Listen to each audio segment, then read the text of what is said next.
I just love how like every time that goes on, it's like I can see the audio levels. I know it's deafening everyone. I'll edit in post. It's okay. I can edit it this time. Whereas the live stream, it's just like now RIP headphone users. But yeah. Anyway, welcome to the Catching Out. Looking a little different today. Got some new people on to talk about dodgeball.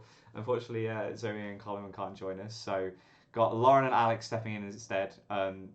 They're a bit bland because they're not, Swiss or Irish. They're both English, so they've just got English flags, I'm afraid. But I'll let them introduce themselves. Lauren, do you want to go first? I'm Lauren. I'm currently playing in League One at Nationals. I've only been playing for just over a year competitively. I started at uni, so I'm at Surrey. I'm the current captain. And we've recently kind of this year picked up competitive, so just kind of working on that at the moment. But yeah. Nice. And Alex, I don't think anyone knows who you are, so if you just introduce yourself. Hi, I'm Alex. I've been playing dodgeball for 6 years now, with the gap of COVID, and it all started in 2017. Joined University of Nottingham, was president in my third year, and now for the past 2.5 years, I've been the social media manager for British Dodgeball, going to pretty much every event under the sun. And since COVID, I've joined Leamington Spartans, played them last season, and this season we are in League One, currently in third place. Yeah, just because MP. Just. Yeah. We'll get there. We'll get there. That's later on in the episode. But yeah, I didn't realize you were a Bull of Steel player. Ah, should have known that about Yeah. you. Yeah, God, you just can't get away from them. They're everywhere. Like, It's like Warwick and Derby players was just scattered everywhere, the three of us. Yeah, I mean, will Derby last much longer? From what I understand, they've got like maybe like 10 people turning up to training at the moment. But Yeah, we'll they're see. running We'll low on see. numbers. Yeah, I don't think. I mean, it does say a lot that they managed to come to the Northeast mixed. Was it mixed? I think it was just the Northeast Open for uni. They turned it with 5 players and won it. Does that say something about them, or does it say something about the rest of University Dodgeball at the moment? I think it says something more about the North. I mean, Newcastle brought their first team essentially, and they lost in the final to a 5-person Derby Seahawks team, and then I think Hallam were also there, like pretty much full strength.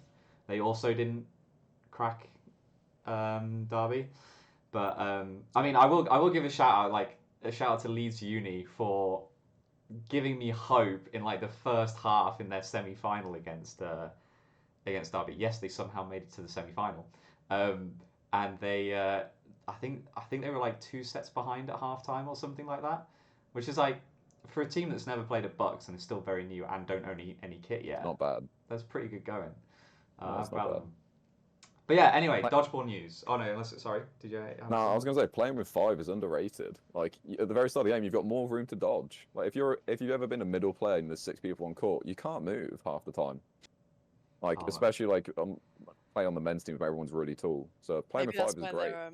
maybe that's why their numbers are low at training, because they just don't actually need their people. They only need 5. They're like, yeah, that's our tactics now. Exactly. I mean, Spartans played with 5 and mixed for most of last season, became third.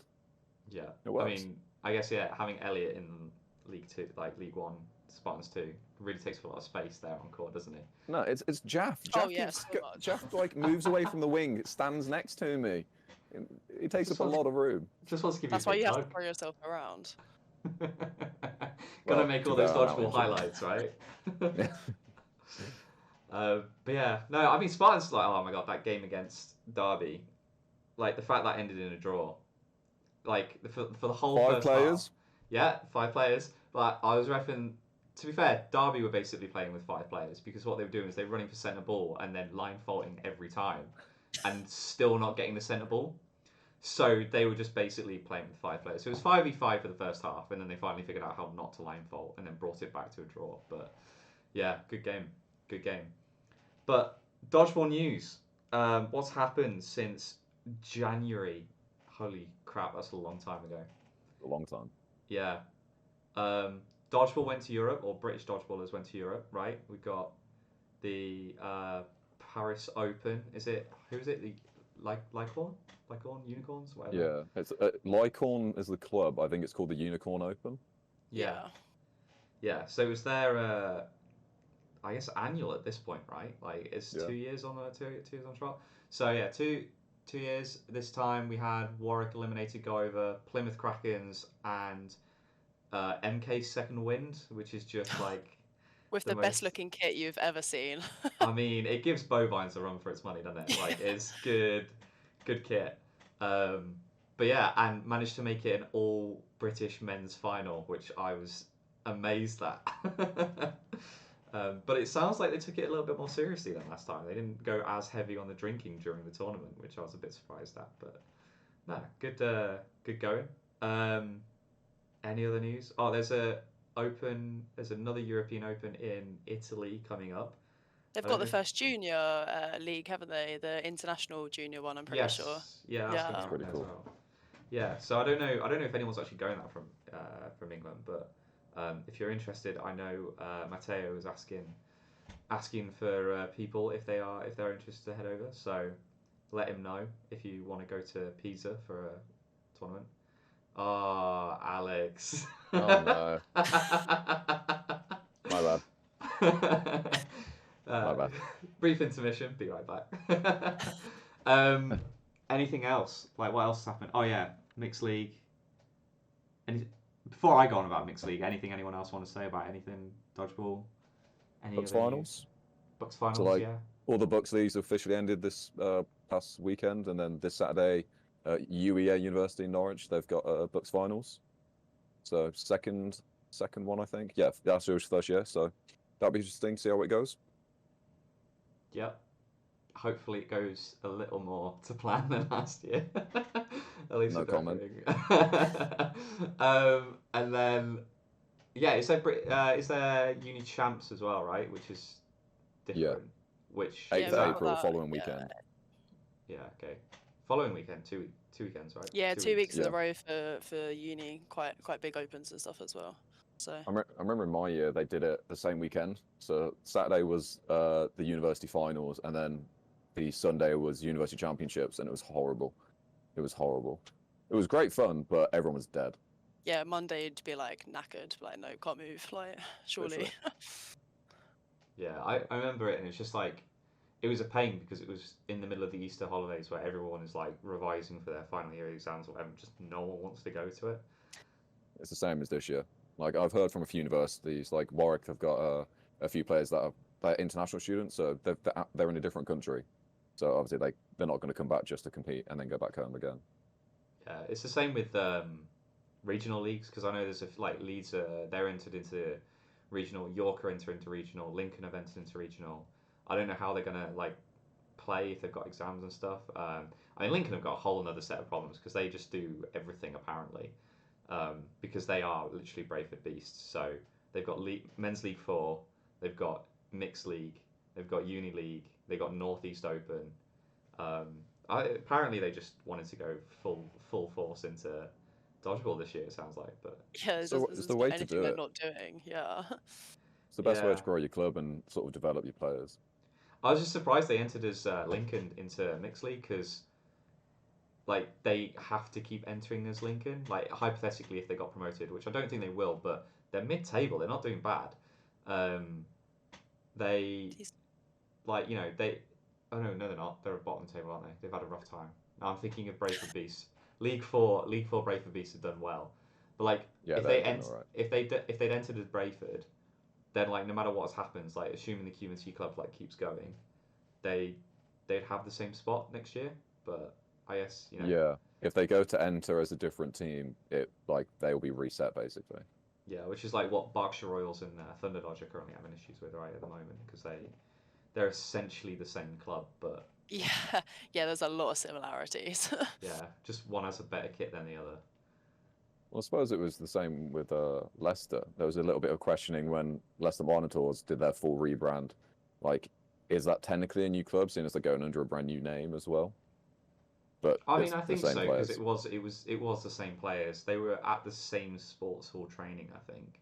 So I think that's what British Dodgeball are basing it on is like if the open training is in the same place. Yeah. But yeah. Anyway, mixed league. Yes, I am formally apologising for like dissing Mixed League and saying no one cares on the last episode of the podcast.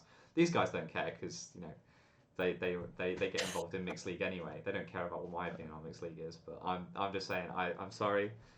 Mixed League is obviously very important and it's good. It's definitely for getting onto international. We need to take it seriously. I think I'll say my piece. My issue with it at the time was it didn't feel like it was taken as seriously because we only have one BD ref there, and we have at National League we have two, unless you're in National League 4, Men's League 4. So it kind of feels like not as serious. I don't know why the distribution of refs is that way. Maybe it's just because availability and stuff like that. Whereas at St George's Park, it's easier to get 2 refs per court because you've got so many people there. But hey, I don't know. We'll see how it goes. But it definitely had some feisty games in Mixed League. Maybe one day we'll do a Catchnout episode on Mixed League, but maybe not this year. Too much other crap to talk about. But yeah, should we go on to like the first league? What first league are we doing? Oh yeah, Men's Super League. God, it feels like such a long time ago. When it was January. Oh no, Yeah. it wasn't. That's one I came to that. When was the last one? When was round 6? Jan 27th. Yeah, end of Or Jan. whatever. 29th. 29th, yeah. The fifth round was on the 8th, wasn't it? The 5th round was yeah, that was Yeah, like at the beginning, yeah. Because there was 2 in January this year, whereas there was 3 last year. Oh, that was rough. And Mixed League was the other weekend as well. Yeah, So it was 2 4. nationals, a Mixed League, and another nationals. Yep. Yeah, was oh good man, fun. that was a rough time. What was it? Dodgerary was what Neutral Zone called it. That's quite cool. Brilliant. But yeah, it's been so long, I haven't actually rewatched it, and I don't have any notes on what the hell happened. So, does anyone remember anything from Men's Super League? If there were any good games? The only one that I was paying attention to was the Storm Spartans game, because obviously at the start of the season that didn't go too well for them. So that was interesting. Obviously Spartans did win this time round, but that was certainly one that I was keeping an eye out for.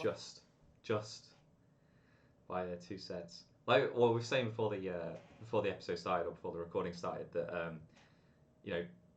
dodgeball, even though it's a timed match, like it's kind of a game to the first to 6 sets, because once you get to 6 sets, you mathematically can win from that point. Whereas like if you only win 10, if you only win 5 sets, you can still draw, and you can still lose, but you can't win.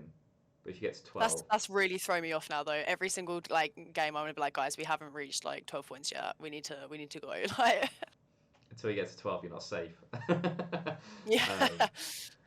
But yeah, like when you look at it, it's like that game, like Spartans Storm. Like I don't know if it was the final set that Storm won to get to 13-9, or if, how it kind of ended, but two set difference. Like fair play to Storm for bringing that close. After it's been a bit of an odd season for Storm, to be honest. But again, good game against Bees later, 12-16. Back Bees to win that. But yeah, because Bees were a completely different lineup, weren't they? Because they had Matt Wheel was injured and he was playing in the Worker Bees. Yeah. But I don't know who else. I don't know how they moved around. I can't remember how they moved around the players. But I know it was a bit of a different team. Key went up, and I think Liam also went up as well. I think Liam was there for the first one in January as well. But definitely Matt Key going up, like, he definitely deserved that. Like, he's been playing really well. No, he's been really good. Yeah. So yeah, good to see him up there and doing his stuff, still contributing to wins for Bees. Does it make you think though, like the same set difference between Bees and Storm 1 and Bees and Sheriffs, whereas Sheriffs have been a little less consistent than Storm have in their performance. I feel like I've been a little less aggressive with some of their results. I think so, but I mean, Sheriffs have still been really good. I think last season as well, they were pretty solid, and a lot of the time, I mean, at least the games that I've usually paid attention to, when Sheriffs lose, it's only by a small margin. Like against Spartans, I think the first game was like 1, maybe 2 set difference or something. They have like a really solid group of players. Like I've been quite impressed with them, especially sort of last season. But this season, I think a lot of the times they've lost, it's only been by a couple sets. Yeah, even the sets that they are losing, it's not much difference between like the players on court for each team as well. Like it's getting close. So yeah, they're certainly doing well. Yeah, I think especially after say losing both Dans, from last season. Was it this year or last year that Jamie did that insane layout for the catch and then just like last season, yeah, when he slams his elbow onto the floor. Yeah, I mean that's dedication to the sport, that is. But yeah, if you don't injure yourself every game, you don't want to win enough. That's all I'm saying. Oh, that says a lot about Leeds. Like, I am perfectly healthy. I haven't been injured at all. But yeah, the only other one I want to point out is Silverbacks getting 2 very comfortable wins. They were, we'll go on to the table in a second, but they really struggling to put some distance between them and last place at the time. They were only, I think they were only a single point, maybe even 2 points above the relegation zone. So it's huge for their survival for next season. Because realistically, I think a lot of people at the start of the season were thinking it was going to be Storm 2 and Wessex going down. But Coventry obviously struggled quite a lot this season, I think, especially when you look at them compared to Phantoms. Coventry finished above Phantoms last season in League One. Yeah, I've spoken to a few people about it. I think that we've all agreed that Derby is sort of acclimatized a lot easier to Super League than Coventry have, and although Derby might not. At the start of the season, they were winning a lot of games, but now, they've obviously got quite a few losses to them. They're still in every game and they're getting good sets, whereas I think Coventry against a lot of the Super League teams have struggled quite a lot. Yeah, I think Derby, from what I understood, Derby did a lot of training in the off season as well, whereas I imagine Coventry, like a lot of other clubs, had a lot of people just go on holiday and stuff, take time out. Whereas I know Derby were actually doing fitness in the middle of the summer. Kind of nuts, but you got to do what you got to do to survive in the Super League, I guess. But yeah, would agree. Yeah, it's clearly had an impact though, because they're mid-table at the moment, Phantoms, aren't they? So yeah. Clearly it was the right decision to do fitness over summer then. Yeah, I mean, yeah, wouldn't be me. But yeah, the other one as well is because this is the replay of the first fixtures of the season, right? So you've got the two Rangers games against Meteors and Spartans, which after last season you would have expected to be quite close and definitely Rangers in with a shout. I'm definitely eating my words after what I said at the beginning of the season, thinking Rangers have got better in the off season and they've really struggled.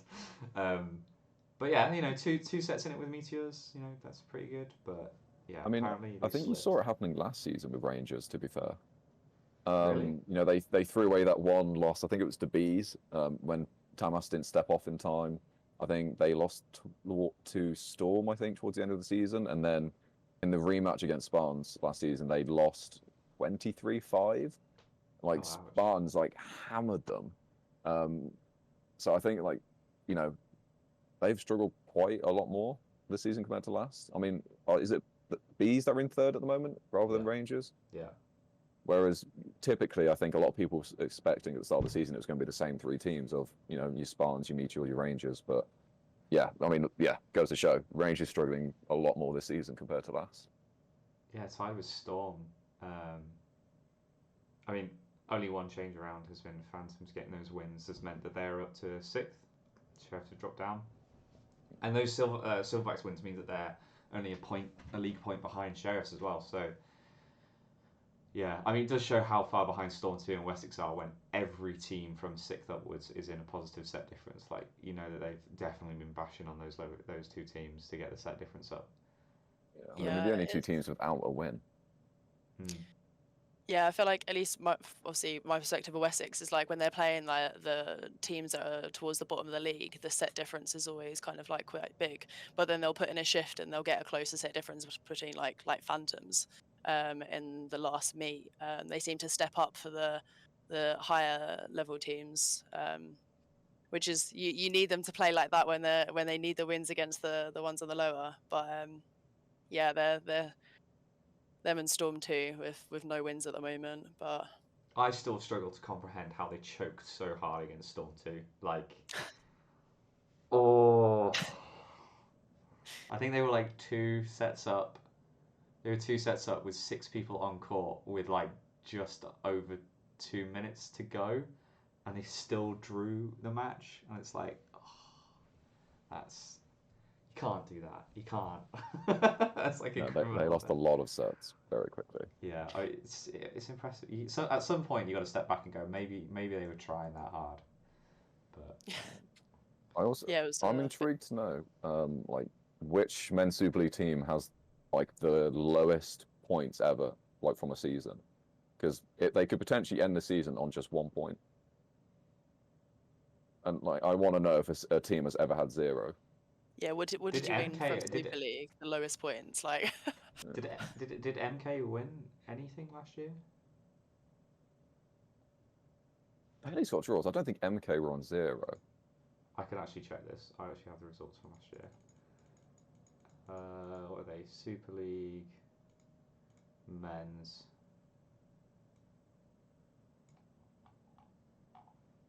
This is where Yeah, my MK, limited knowledge. MK. I don't think MK won a match. Oh wait, no, I haven't got all of them recorded. Damn, I'm missing the results. Okay, yeah, I'll have to use the good old what is it, the URL time machine. Go back and try and find it on. It's so annoying that I can't find like from the period of like 2016 to 2018, all the BD results are missing, and I can't get them all. Like, oh man, gutted. If anyone has them recorded, please send them in. I'll keep asking, I'll keep begging for them. But yeah. To be fair, BD only started in 2017, so they wouldn't have the 2016 results. Sorry, no. Maybe it was, it must have been the 2018 to 2019 and the 2019 to 2020. Those two. I know there's 2 BD seasons I don't have results for. I have it for their first and most of their second season. And then I have last year's season results and this year's season results, obviously. But there's like 2 seasons where there's just nothing. No, I've got nothing. Yeah. Big. No, I do think it's something I've been looking at doing, but we just haven't done. There needs to be a section on the website, I think, where you can see all sort of the past tables and rankings and things. Just nice to have the history saved. Yeah. I mean, I'd love it for this because then, like, I've gone so far to start like putting everything in an Excel table so I can put it into Power BI.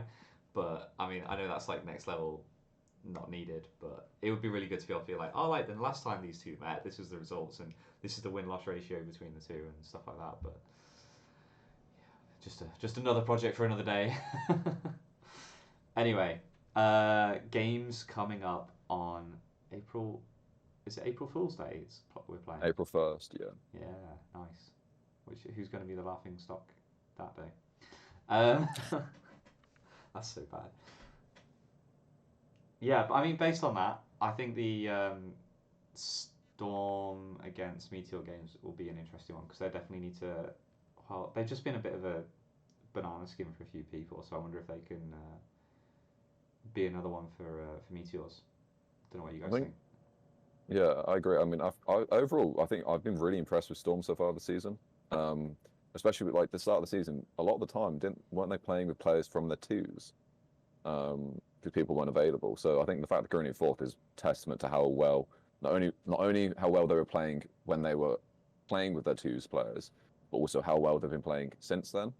Like in order to sort of pick up points. You know, I think Storm Meteors is always a good game. Like we saw at the end of last season, Storm beat Meteors, only the second team that have ever beat Meteors after Spartans.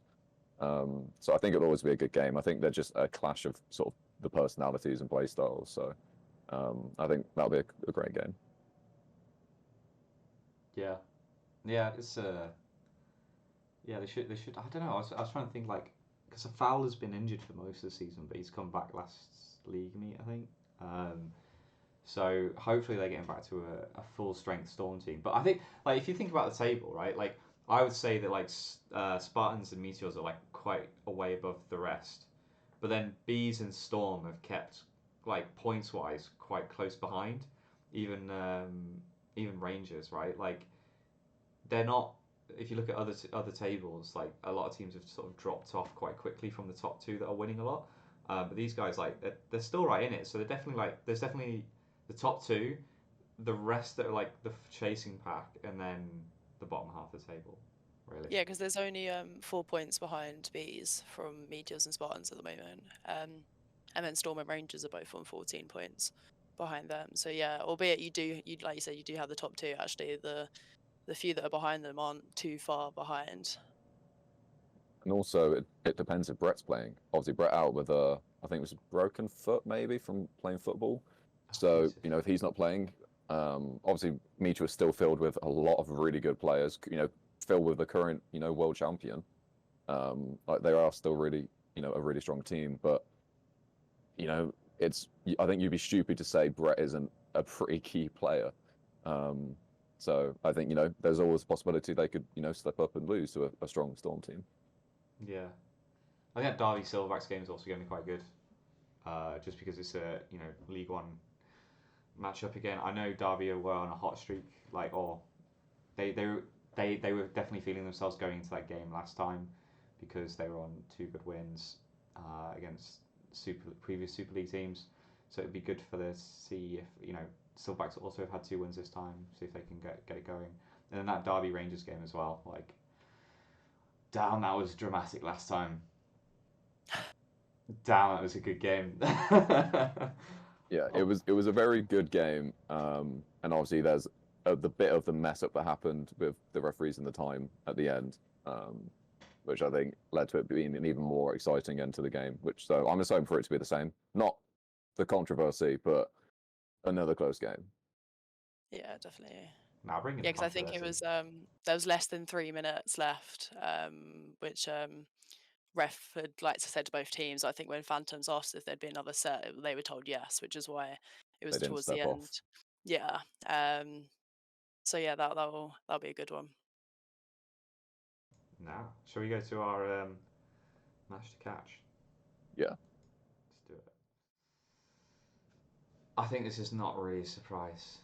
I mean, given how much these two teams have sort of dominated over everyone else in the league, it'll be wrong of us to not do this one. I think because it's the only time they're really going to come up in match to catch. So, should I go first? Yeah, go for it. Let's see, Men's Super League. What am I thinking? I just can't. I can't go against Spartans. I'm afraid. It's, my logic behind it is that Spartans just seem to have a playstyle that beats Meteors. You got a little triangle where I'd say Rangers probably have a playstyle that plays or even Bees actually that takes on Spartans quite well. Meteors can just beat everyone else, and then Spartans are like the kryptonite for Meteors. That's the way I currently view it. What about you, Lauren? You're next. Yeah, I was gonna say I feel like it is the obvious match to catch. Even I've been playing Dodge for just over a year, and the first thing you hear about is this history of Spartans and Meteors. It's one of the first things you hear. So, but yeah, Spartans on this one. Same for they've won the last few games against Meteors. And I think they've got the right mindset for it and stuff now. They know exactly kind of what they're doing, going into it. And I think the fact that they can play aggressively against them, but also defensively really well when they need to, Spartans on this one. Fair enough. How about yourself, Alex? Obviously, I'm a little bit biased. No, surely not. No way. But in my professional British dodgeball opinion, I would like to say I think Spartans will take it, the same as they've taken it for the previous 3 games in a row. Yeah. Purely based on statistics, you can say, from last season and this season, they've won all 3 games. So it would make sense they're going to win again. And this season, when they played them the first time, they won more convincingly than last season as well. Both times in 21-22, it came down to a 1 set difference. Just showing how close of a game it is. Whereas this season, I can't remember the exact score, but it was a bit more comfortable. There were a few more sets in it for Spartans. The way I watched the latest Mission Impossible film again recently, and one of the characters refers to Tom Cruise's character and Henry Cavill's character as a chisel and a hammer. And it's kind of the way I like to look at Spartans and Meteors, in that Meteors are this hammer, as you said, like managed to just crush through every other team just using brute force.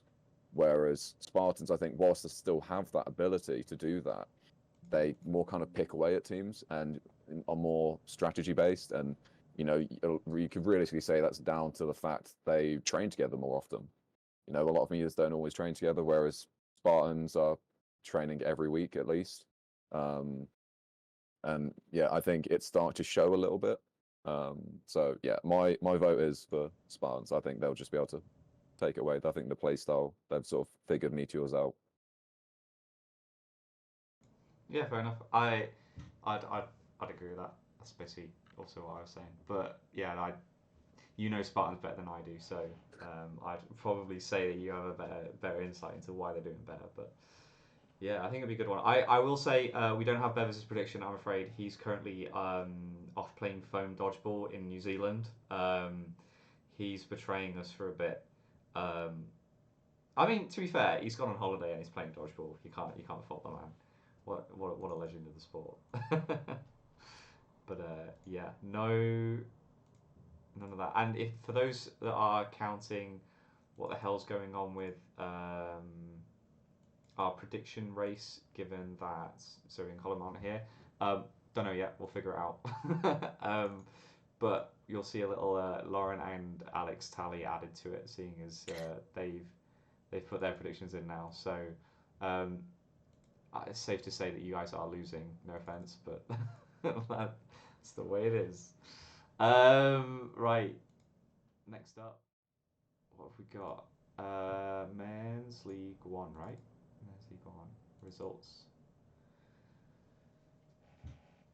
Okay, let's address the first thing, the 2 walkovers. What are you talking about? I thought that just happened. Bad day for Rangers, right? That was the score, right? Really bad day for Rangers. They happened to lose 2 games 30-0. I mean, it is a rough one. Obviously, yeah, it is what's happened. I think the tough one is that if you're a Sheriffs fan, it really sucks for Sheriffs, because this is potentially another year where, due to some sort of shithousery, Thunder Dodge managed to stay up yet again in League One. But I'm really hoping that Sheriffs 2 come out and they'll be fine. I'm hoping they'll be fine. But yeah, it's a rough day if you're a Sheriffs fan because of those two losses.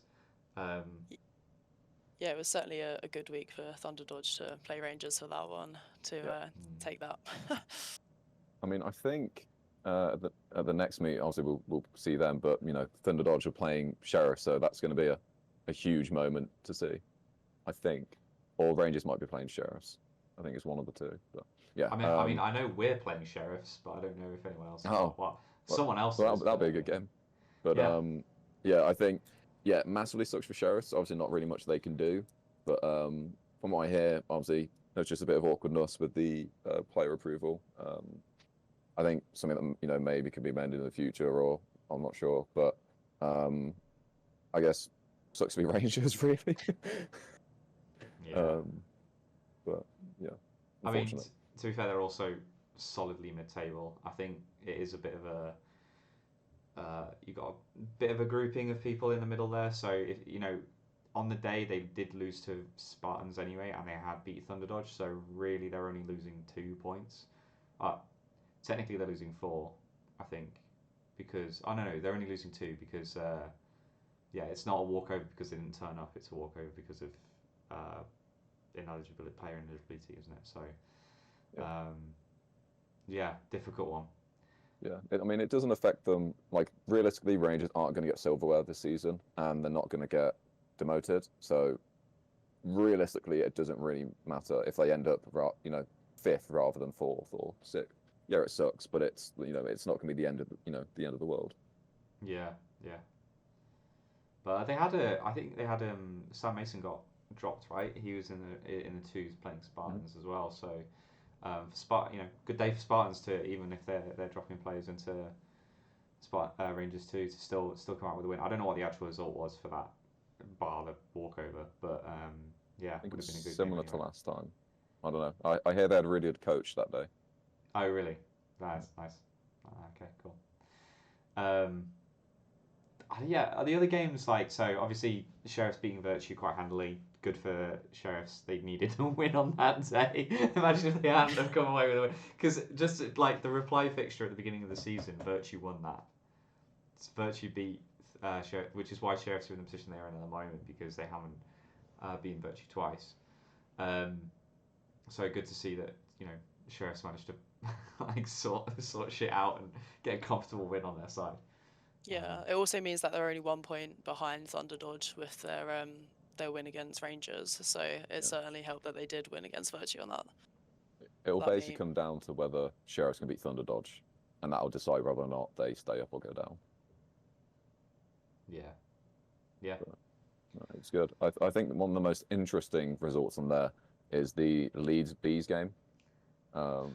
I think the fact Bees like been absolute tear realistically this season, just getting stronger and stronger. But as we mentioned already, a few of the players did move up to the men's first team in the Super League, and I think that did have a bit of an impact on them. Yeah, there's certainly a knock-on effect because of that. Yeah, but at the same time, Leeds have been playing really well lately. Drawing to Nighthawks at round 5. We So I didn't draw don't. to Nighthawks. Did you not? No, we drew to Spartans and Beagles, but not Nighthawks. Who drew to Nighthawks? MK. Oh, got you. Yeah, thank you. But yeah, so really, I don't think it was something that we weren't seeing coming. So I think fair play to you, fair play to Leeds, but it's given Spartans a chance to now get promoted as well, because otherwise it would most likely probably be Bees and Nighthawks going up. Yeah, I mean, I still stand by the fact that I'm not enjoying the idea of having seconds team in the top flight, but no, it was a good game. From my understanding as well, is Bees sort of had their head in the dirt after that games against Nighthawks. They really just couldn't get out of that funk of what happened in that game. Like it was just a rough time for them from all accounts. And even though they Because had that was the match to catch for the last one, wasn't it? I'm pretty yeah sure.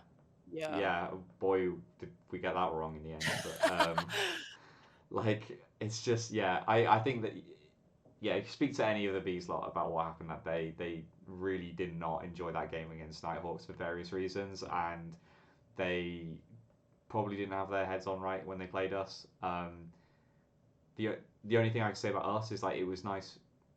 It was this. I think it was the third time we had a consistent team this season, so we're starting to actually gel it as a team for a change, and starting to play, at the level that we know we can. So a good win against Thunder Dodge earlier, and then what felt like a really good win against Bees because of just the way it played out, and it felt like a proper team win rather than individuals doing better or Bees particularly beating themselves, because Bees still played well, but they did definitely throw a lot away at times. But Leeds also have a knack for doing that as well. So we didn't choke this time, so a good win. Yeah, I was watching the Bees Nighthawks game back, and there was just a couple of moments that they were just getting hit because they weren't paying attention and silly things. So like, especially if you guys were saying you've bought a team that is a little bit more consistent. If you coming in from a headspace of a 24 win compared to a 6-18 loss, like that, like the mind game of that alone, going into it can have a massive impact. Which is probably why that game ended up how it did. Especially when you're playing the first and last fixture. I mean, I don't know about you guys, if you've ever done it, it's horrible. Like having that big of a gap, 3 games off and then playing again, it sucks. Your adrenaline's gone, like you might already start feeling a bit tired because of it, especially if you're in an evening slot or something. I think it's really rough being in the first and last slot. Oh yeah, like we had the best scenario, right? We ref first, so once we'd refed, all we had to focus on was 2 games. Yep. And you didn't have 2 games off, you were just the 1 game off. Perfect scenario for you, and like as I say, a bit of a rough one for Bees. I think so, like just like a small defense of them, I think it's quite rough on any team that ends up doing first and last. Especially reffing that second game, like you've not even got the time to kind of step back and talk about what happened in the first game. You're straight into kind of focusing on something else. So yeah, they've got the the bad end of the deal there with Yeah. their games. I mean, their coaches would argue that you can't have your head in the dirt for that long. Like you got to pull yourselves out of it. Like if you're going to win games, if you know, they were at the time second in the league, right? So if you're Yeah. going to be fighting for second in the league, fighting for promotion, you can't be letting one loss get in your head, especially when it's against the league leaders. So, yeah, my notes, like I do have one note on this league, and my one note is the Nighthawks Bees game, and it's basically saying that it was a good game and Bees weren't far off. They were losing sets by one or two players, so. I mean, I assume that's true because I wouldn't have written it otherwise. I'd hope, but like if you know, that sort of gives you an indication of how close Bees were and probably why they were that frustrated. Because even though the score looks so one-sided, if you're one or two players off consistently, that can really irk you when you're just like you can see that they're a beatable team. And I think like when we played Nighthawks last time as well, that kind of felt the same for us. Is that it's not that we could definitely have beaten them, but it's like we weren't that far behind the mark. And dodgeball, like I think we've said it a few times, but like dodgeball is one of those weird sports that it's got like a nested score system because it's like not just the score that you see on the final scoreboard, but like in tennis, like you can lose a set by juice, or a game by juice, or you can lose a game by 40 love, and they still appear as a one on the scoreboard. Whereas here, like you could lose 6-0, or you could lose 2-1, or lose a 1v1, and it still turns up as 2 set points. So good fun, good fun. Anyway, what's it mean for the table? Let's see if I can find it. There we go. Looking good, Spartans. Yeah, obviously the big drop for the Bees that are moving down too. For Bees. Yeah. Losing what two games? Yeah, 2-game loss because they lost to us and Nighthawks, and then MK. You know what? You need to what's the expression? Give them flowers. Give them their flowers. Is that MK are doing really damn well at the moment. Like considering how many players left them after they got demoted last year, and how absolutely wrecked they got last year in Super League, to be in second place currently. And they beat Beagles last week, last league meet. They're doing really well. They're a good solid team. I reckon MK Spartans game would be good. Have you guys played each other twice yet? Have you still got to play the second time? Playing them at the next meet. Ah, nice. So yeah, that'll be a good game. Yeah, we drew the first time. Shouldn't have, but we did. Yeah, because didn't Spartans have Nighthawks and MK in the same meet, didn't they? Yeah. I'm pretty sure. And Yeah. the same thing happened again. Yeah. So the top 3 teams are playing around 7, so it should be good. And we'll get in there as well because we're playing Nighthawks as well. So we'll get our piece of the pie. Yeah. Cyclones have been really good so far this season, I think. As you say, they're the only one of the only 2 teams that have actually taken points away from Nighthawks. So I think that's in itself a big achievement. So who beat Nighthawks then? Beagles at the very start of the season. Beagles beat them. Yeah, Beagles went on that massive unbeaten streak, then drew to us, and then lost a load. And then now they're down in 5th. Yeah, I mean that's one of the things as well. Like it's a weird thing. Like having watched them, because we had the reffing schedule's been really weird for line refs, because we line ref them twice into one game, not one game but one league meet after another, which is really weird. And they just seem like a different team. Like just disorganized. Like it was a lot of single play, players playing. Whereas before they were very organized and they would go overthrow together. They did that weird thing where they were handing off balls to the center player midway through the retreat. But I mean, it's clearly not working. Whatever they're doing. I mean, to be fair, you could easily say Arnie's being injured for the past few meets, and realistically, I think that's been the big impact.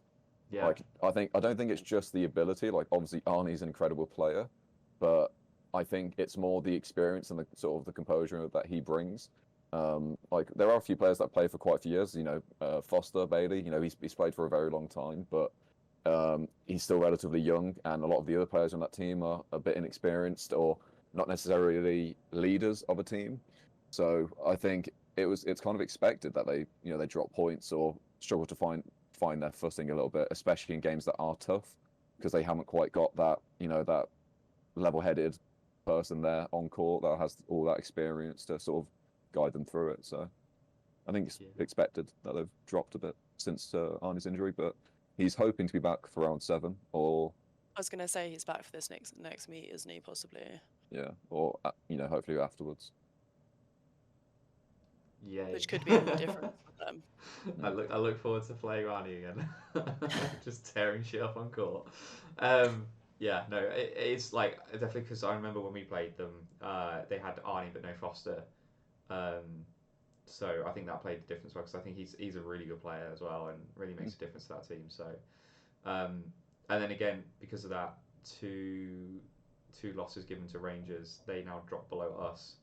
Even though we came away with 2 wins on that day, we would have been still I think we would have been 1 point behind them, so they would have been tied 13 with the other Bedford team. So, yeah, but that middle pack, like now Bees has dropped down to 15. It's a lot tighter than. Yeah, it's really close. Literally, like, you've got 3 points within the kind of between Leeds and Bees, and a lot of games actually you could be taking points from those teams there. So I think certainly mid-table there's a lot going on, and that could happen as well. Yeah. I mean, I think realistically from 7th up to 2nd, everyone's been losing, drawing to everyone. I think bar sort of Nighthawks and sort of the bottom 2 teams, League One has been really competitive so far this season. Like everyone's sort of choking games and you could say underperforming realistically. I mean, Spartans, we've got 3 draws. That's awful. We got 3 draws in 2 meets. That sucked. But I think it goes to show sort of the competitiveness between all the different teams, and it's not quite just 2 teams or 3 teams at the top smashing everyone else. A lot of games have been a lot closer. So I think the rest of the season is going to be very interesting. Not necessarily to see who's going to win, because I think realistically, unless Nighthawks massively fumble the bag, Nighthawks have probably won the league. But it's going to be interesting to see who comes 2nd, 3rd, 4th. Yeah, definitely. Yeah, it does. Yeah, It does feel like, weird. Sorry, go on. I was going to say, I feel like that's going to be one of the ones where it gets like the last league meet, and it's kind of a bit of a decider between where everyone's going to finish in mid-table. Because, like you said, like it's been a bit here, there, and everywhere for everybody. Like the draws, like the amount of draws that across the board from everybody there is unbelievable. Especially when you look at like Men's Super League, when I think there's only been like 1. I don't think there's been any others. So yeah, I think there'll be a last league meet will be really intense for everybody. And we've got Leeds and Beagles, Spartans too. Sorry, have Leeds and Beagles. So that in itself will be a tough meet. And obviously, we're Spartans 2 is playing Nighthawks and MK at round 7. So things could very much drastically change for any team. Favorite thing about going home is just talking about more dodgeball. Yeah. Anyway, so next league meet. Oh god, I hate At least we're not doing the evening sessions on a Sunday because like that stint was horrible. Oh yeah, it's I agree. But at least we don't have that. Like the team that I feel the worst for is if they had the Sunday evening stint is Canterbury or Hartlepool. Like in Men's League 3, just because of distance. Yeah, absolute trek to get back. Yeah. So. Yeah, the amount of times I've spoken to James from Crocs, and he's just like, I'm really annoyed at the times because of how long it takes them to get there. Did you see the survey results though? It doesn't look like they're going to be splitting them up anytime soon. So.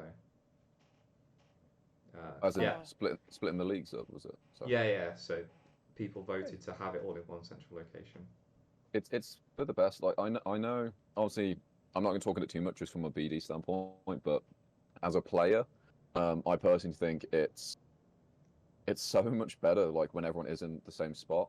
That's what the community's been built upon. It like what other sport is there where the men's and women's players are in the same spot in the same place on the same day, as well as all the different leagues. So you've got every level of competition can watch and support each other. I think it's amazing.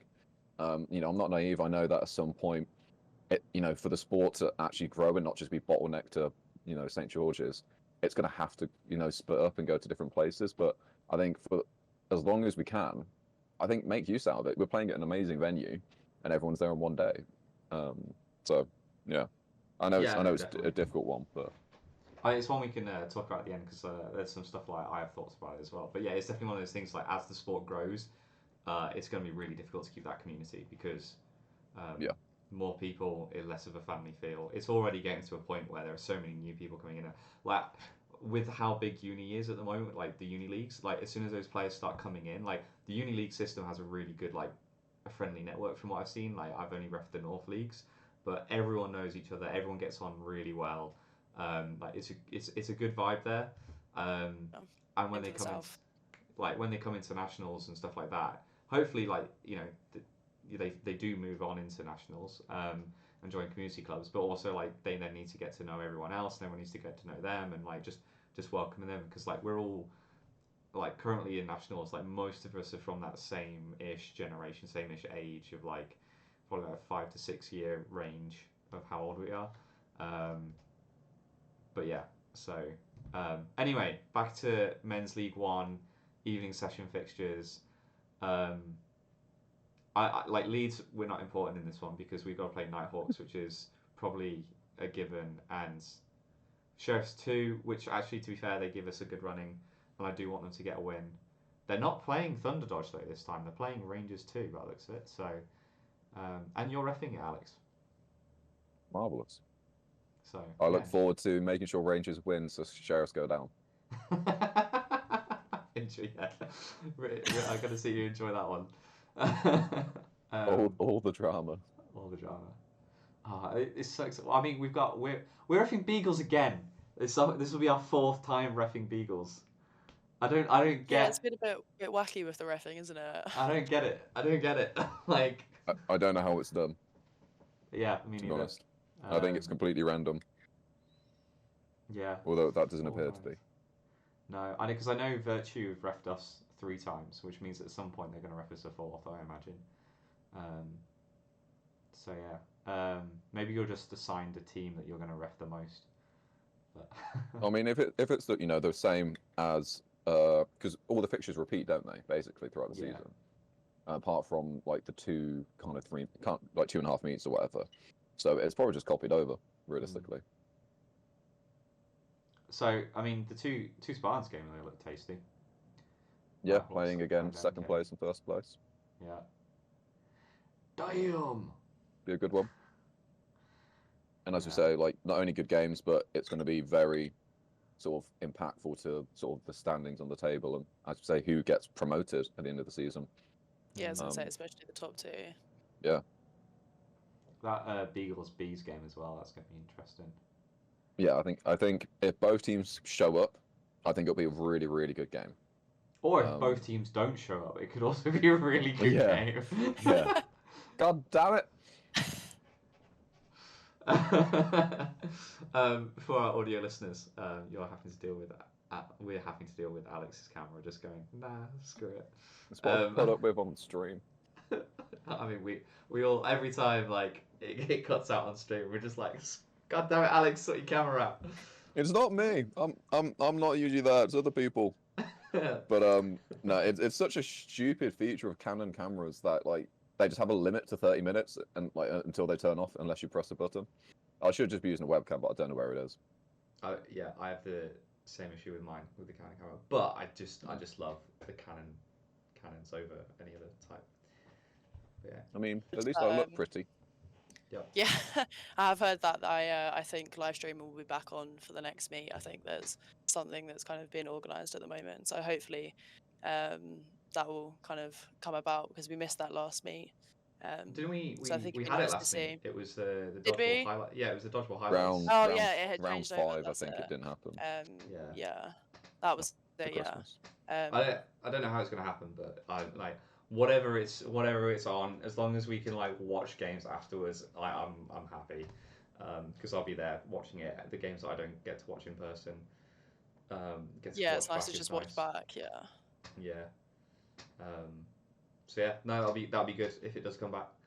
We can only sit and pray. But yeah, other than that, it's kind of like mid-table versus the lower table for most of these fixtures, other than Spartans matches. The rest of it is it basically comes down to Spartans. Have yourself a day. Hopefully. Hopefully, yeah. I mean, you've had some things go your way this season. To be fair, like when you were second in the table and then we drew to Beagles, that helped you out. Us beating Well, yeah, but Bees. we have also bottled it. We have I been the mean, Spurs yeah. of this season so hard. Yeah, like us beating Bees, that helped you. The Rangers too. I mean, you already beat them, but then them giving you a better set difference. You know. Rangers So 2s have been basically, our easiest game all season, I think, both games. yeah. So Even Virtue and Thunder Dodge. can we safely say that if Spartans 2 don't promote it, get promoted this year, they are a bottom half of the table team? No, because even if it become third, we've very, very clearly shown we're Oh not the top half of the table definitely, team. definitely. It's not the fact that other people have beaten teams and helped you out, right? I feel like Nick's wanting to take credit for some of this. So Oh yeah, no, if you end up finishing top 2, it's going to be like, yep, thanks Leeds. Like, it's all good. It's all down to us. Mid-table help. That's what we do. That's what we We'll do. see if we've got a spare medal for you. So I mean, thanks. Like I know Reese and Silverbacks are still thanking their lucky stars that we helped them out getting promoted last year, because we definitely did something right. But Well, I mean, he's probably not thankful. Look how much they're struggling this season. yeah, I know, true. Well, I mean, they're going to stay up. They're going to stay up. True, and realistically, that's the main goal of any promoted team: survive Yep. the season. Yep. Yeah. I mean, it does say a lot about Storm 2 and Wessex, to be fair. I could go on an absolute rant about Wessex ones, to be fair. But I mean, in the harshest way, Storm 2 shouldn't be there. I know. Thunder Dodge shouldn't be in there either. Not for. that's another one of the things that, like, coming into Dodgeball quite newly is like, oh, Thunder Dodge is still there. It's just like, oh, has that been an ongoing thing? They're like, yep, they've managed to survive again. Like, Even since the days that they were called Underdodge. I didn't even know that was a thing. Yo.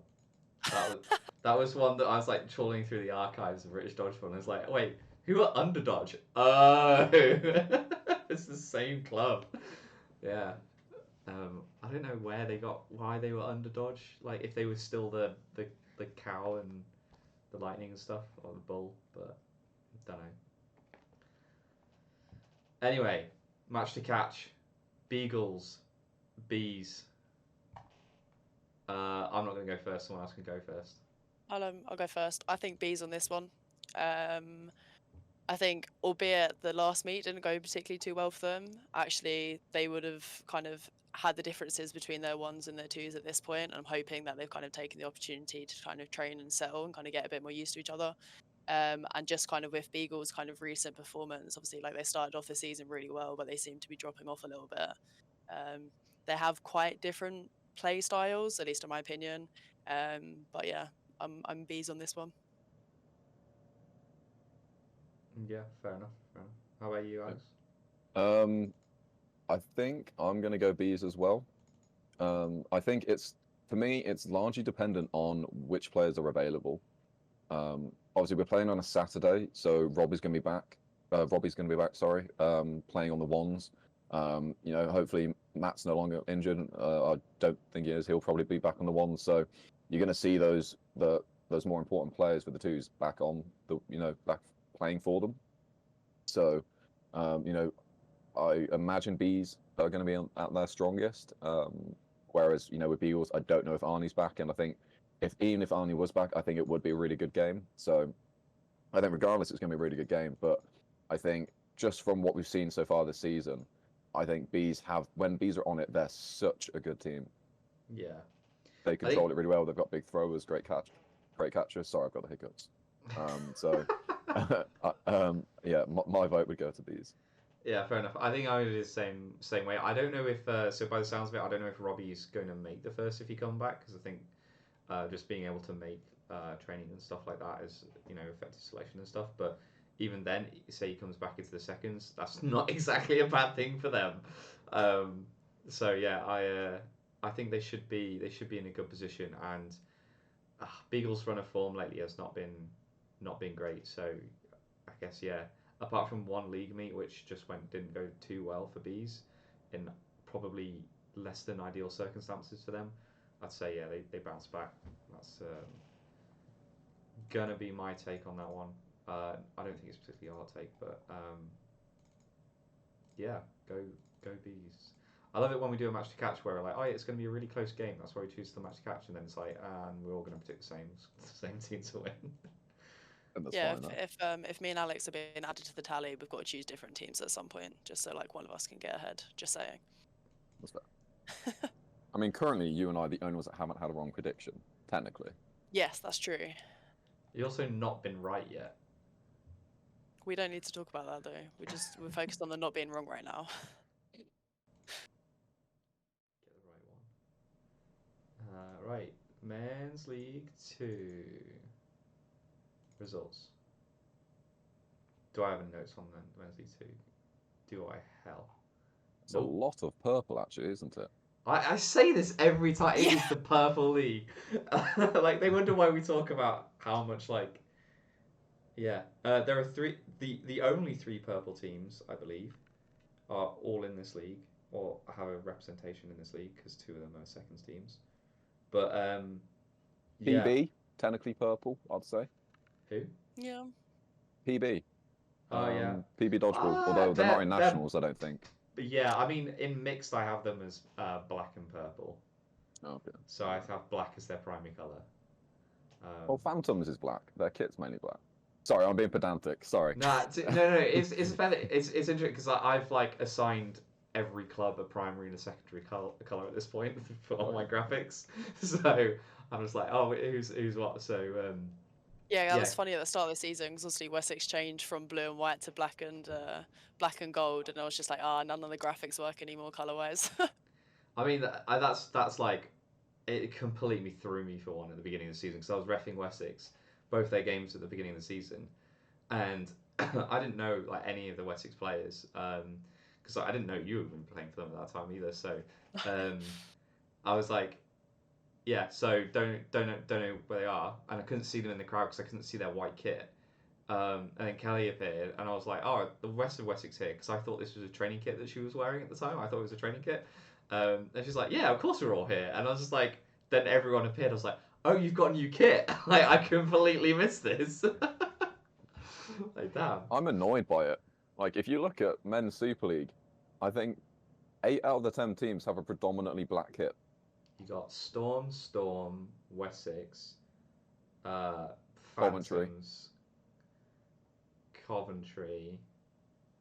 Who else? Like Sheriffs isn't. Bees is new kit. Yeah. Meteors, it's largely black with the red at the top. Pushing it a bit, yeah. Then you got what? Spartans, Sheriffs, and who are the other ones? Rangers, who aren't black. But then, yeah, so we got 7 teams that are predominantly black. God, we need some innovation. Like on the streams like that you've seen so far this season, it's just so annoying when you've got 2 teams which are largely black with then a slight other color.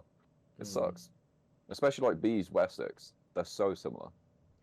Yeah, that's really close. You mean Sheffield versus Bees? Yeah, I'm grateful that it's black compared to white. I prefer it for just like keeping kit clean and stuff. But yeah, seeing the Sheffield kit, I was like, oh, that's strangely similar. To be fair, like Sheffield had it there first, but then they've gone back this season, I think, because the season before they had that hideous yellow kit, the custard kit. Like, oh, it was grim. Yeah, again, getting distracted talking about kits, not about the league.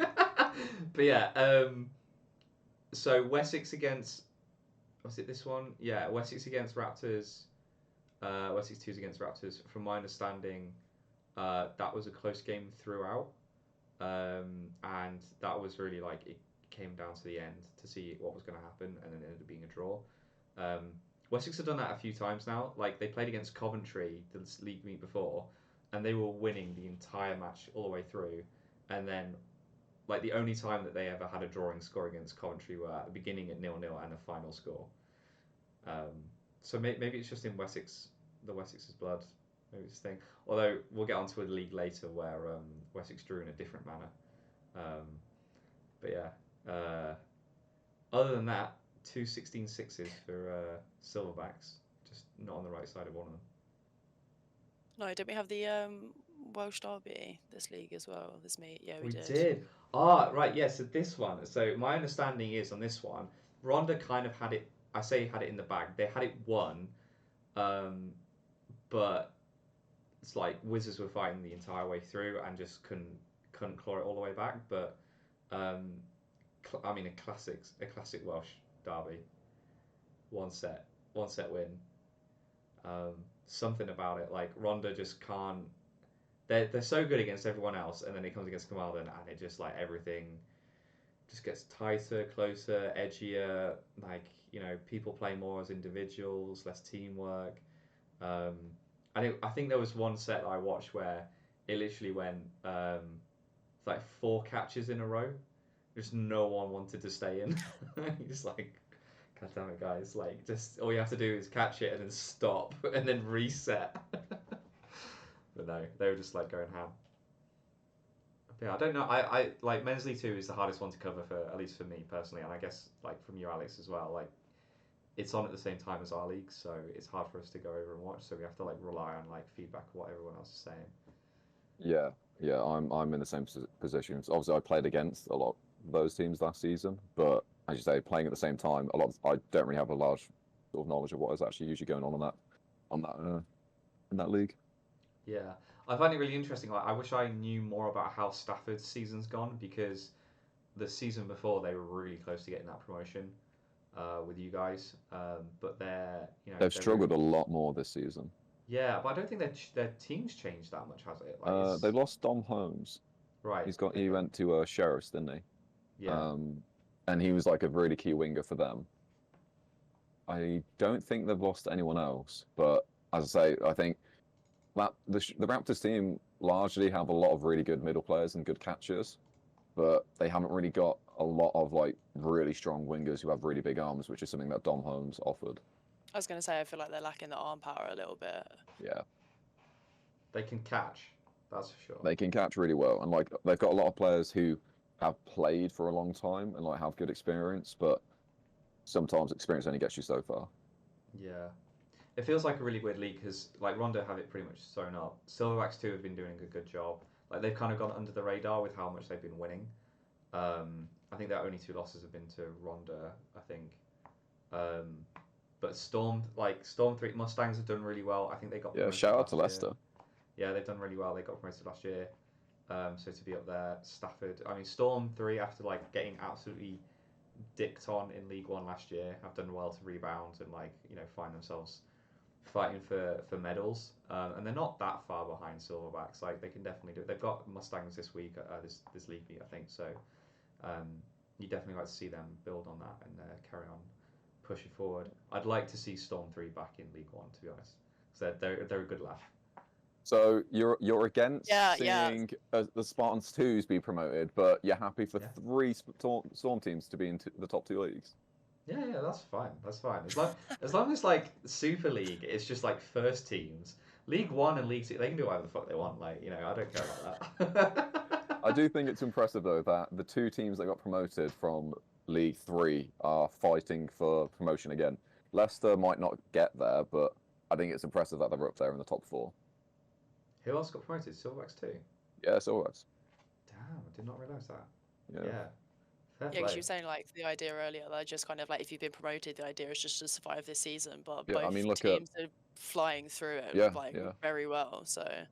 But Silverbacks 2 doing a lot better than Silverbacks 1 in their respective leagues. Yeah, but you like look at how Nighthawks have done, right? They've like just basically they got formed and then gone straight up. Like, it's just with the situation we're in with the leagues that we've got and how how small the sport is at the moment, it's gonna happen. Like, you look at Men's League 4, and I know Alex, you've been there watching as well. That league is much more competitive than Men's League 3. Agreed. Partly due to the fact that it's wall to wall, but also because just the skill level is there. I think it sucks that only 2 teams are potentially going to be promoted. We don't know what's going to happen at the end of the season. Yeah. But, so I don't know about you, but might be a bit of a controversial opinion. I think that a lot of the teams in League 4 could probably beat the teams in League 3 and potentially even a team or 2 in our league. In our league? Yeah, I'd agree with that. I mean, Men League 1? And Virtue and Thunder Dodge aren't really the strongest. Do you think Spartans I don't understand Spartans Essex 3 Swords beating are a Wessex. solid team with some really good They players. are I was gonna say chaotic as Essex. hell. They They- are. They are like, But I don't know how they'd work in St George's Park. I really don't know. Like, I they guess they'd would have to rein that never in, but- have 5 balls. I'd pip them to beat Virtue in League One. Yeah, Yeah. I'd back that as well, actually. I reckon you might be right. I suppose it Um, depends on how they handle the fact that it wouldn't be wall to wall if they were at St George's. But if they managed that, I think they'd give them a good run think- for their money. I don't just think they'd the need to against player Virtue. ability would just carry them. Yeah, I think like the thing is if you get 5 balls, can you make 5 people out with those balls with the way that Essex play? And I reckon they probably could against Virtue. I don't think they could against Thunder Dodge. Depends who Thunder Dodge have, because they've been a bit inconsistent in who they've fielded so far this season. Yeah, but like Thunder Dodge get out because they do dumb shit, and then they basically get screwed over by like tactical play and being able to like bait out 4 balls and stuff like that. I don't know if Essex would have the nous to do it. I haven't seen them play enough. And like They're a decent team, to be honest. They're They certainly they're certainly getting there. Like the only They time are a I decent watched team. them is when they played against Spartans 3, and that has to be one of the most chaotic games I've ever watched. Yeah, that was Um, rough. Like that was, and it was the first time. That was the one before Christmas, not the Yeah. second time. So like, yeah, that was a horrible game to watch. Well, not horrible. It was a fun game to watch, but like trying to keep. I'd hate to ref it. Like trying to keep like a track of who was going what. Like what? Man, it was an absolute nightmare. Anyway, I was that's in the not coach listening box to. having an aneurysm. It wasn't good. Yeah, it's like there's a lot of Spartans. I mean, it's not far for you guys from Leamington to Coventry, but No, so we usually get like a decent amount of supporters come over, which it's quite nice. yeah. You guys and Leicester, they show up. Yeah. We'll get to League 4 when we get to League 4, but League 2. Sorry, yeah, League 2. I mean, I think we pretty much covered this. We were just saying like how impressive the tops are, and yeah, only Wizards and Phantoms do swapping places, but I'm still sad that Bees haven't had a win. It's disappointing to see 0 points this far Yeah. into this season. let's Yeah. ignore that set difference.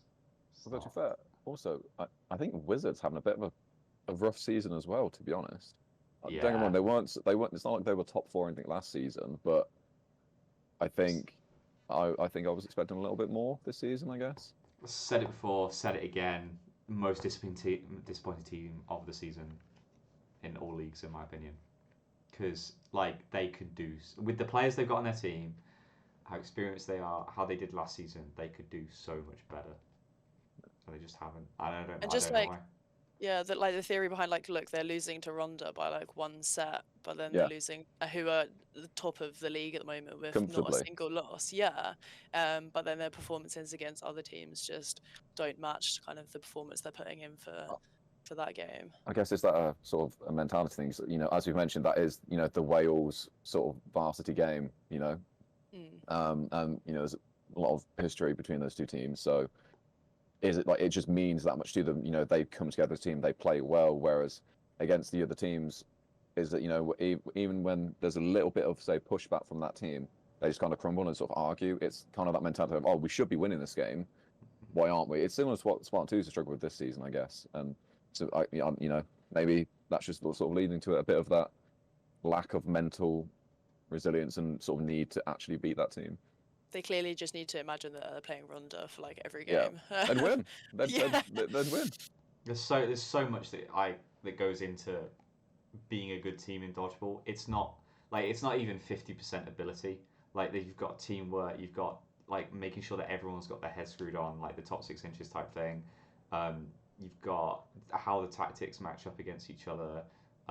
Players' individual ability against the other team versus like their just natural raw ability. Because it's not always about who has the strongest throw wins kind of thing. It's I'd love to see like someone try and do like if you wanted to make a prototype dodgeball player, how the hell would you do it? Like you'd say they've got to catch everything, they've got to dodge everything, and they've got to throw everything. But like realistically, humans aren't designed that way, So Brett. yeah, maybe He's a fucking good player.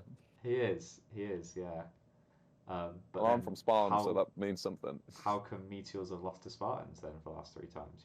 Like Because we have numerous really fucking good players. true. But you know what I mean? Like that's dodgeball isn't all about one player, right? It's No, about no. 6 people coming together and how it comes against another team. Like dodgeball is one of those sport where the sum of the parts can end up being much more than the individual, Yeah. or much less. Um, but yeah, No, I agree. games coming up. I definitely think I'm just going to highlight Storm versus Mustangs. I think that is our match to catch. Um, big game, 34th. Storm need this for pushing pressure on, putting pressure on Silverbacks, even though they've got bees and raptors. You'd hope raptors really put up a fight against Silverbacks for Storm's sake. And I've realised yet again we've been pronouncing Ronther wrong because it's Ronther. I'm not sure if you guys saw the public service announcement from Yeah, Ronters. I saw that on Facebook. Yeah. I I did. thought- I'm just choosing to ignore it. Yeah. as an Englishman, I see As two a- D's and I say duh. As an Englishman, where national leagues are played at St George's Park, I have the right to call them Ronda. I think both completely joking. pronunciations. I think I both just completely pronunciations are forgot. technically right. I mean, yeah, me too. But I think both pronunciations are technically right. One's Welsh and one's English. But yeah, I'd never seen 2Ds in Welsh being pronounced as the before. So anyway, I think the Stafford Wizard games will also be a good one. Yeah, I agree. A lot of really good catches, I think, on either side. They make for a good game. Maybe I think it's think- whoever messes up the most. Yeah. Kind of one of those games. Yeah, I mean, I think Stafford have a good enough ability not to. Like, I mean, another thing as well, Stafford have looked damn impressive in mixed league lately. Like, I've been liking what I've been seeing from them. They've been doing quite well. Good team, good fun. That Sam game Moulton, against, legend. yeah, shout out. But also like yeah, as a team, they played against Phantoms too, and my God, that was a hectic game because I think Phantoms were winning like quite comfortably, and then at half time, I think it was like 8-4 to Phantoms at half time, and then it ended up being like 16-10 to Raptors. It was quite a turnaround. Good game, really good game. But yeah, anyway, let's go on to the M2C. Let's see, which one is it?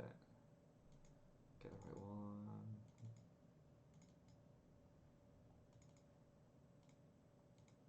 Mustangs v Storm. All right. I'm biased because I have friends that play for Storm, so that is my prediction.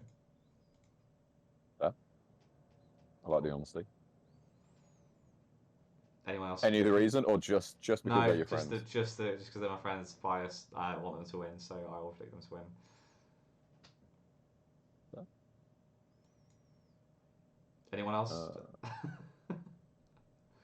Yeah, I don't know.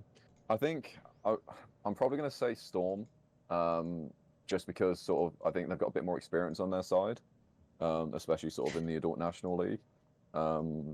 Leicester have got some really good players, but some slightly younger ones, and obviously Storm having been in that League One situation before, and although they sort of obviously got demoted, I think when sort of the pressure is then on, I think they'll have enough to sort of pull out the bag.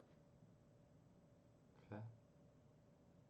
Annoyingly, that's exactly what I was gonna say. I think actually, yeah, like the experience and stuff at the end of the day, and kind of being in situations where like they are under pressure.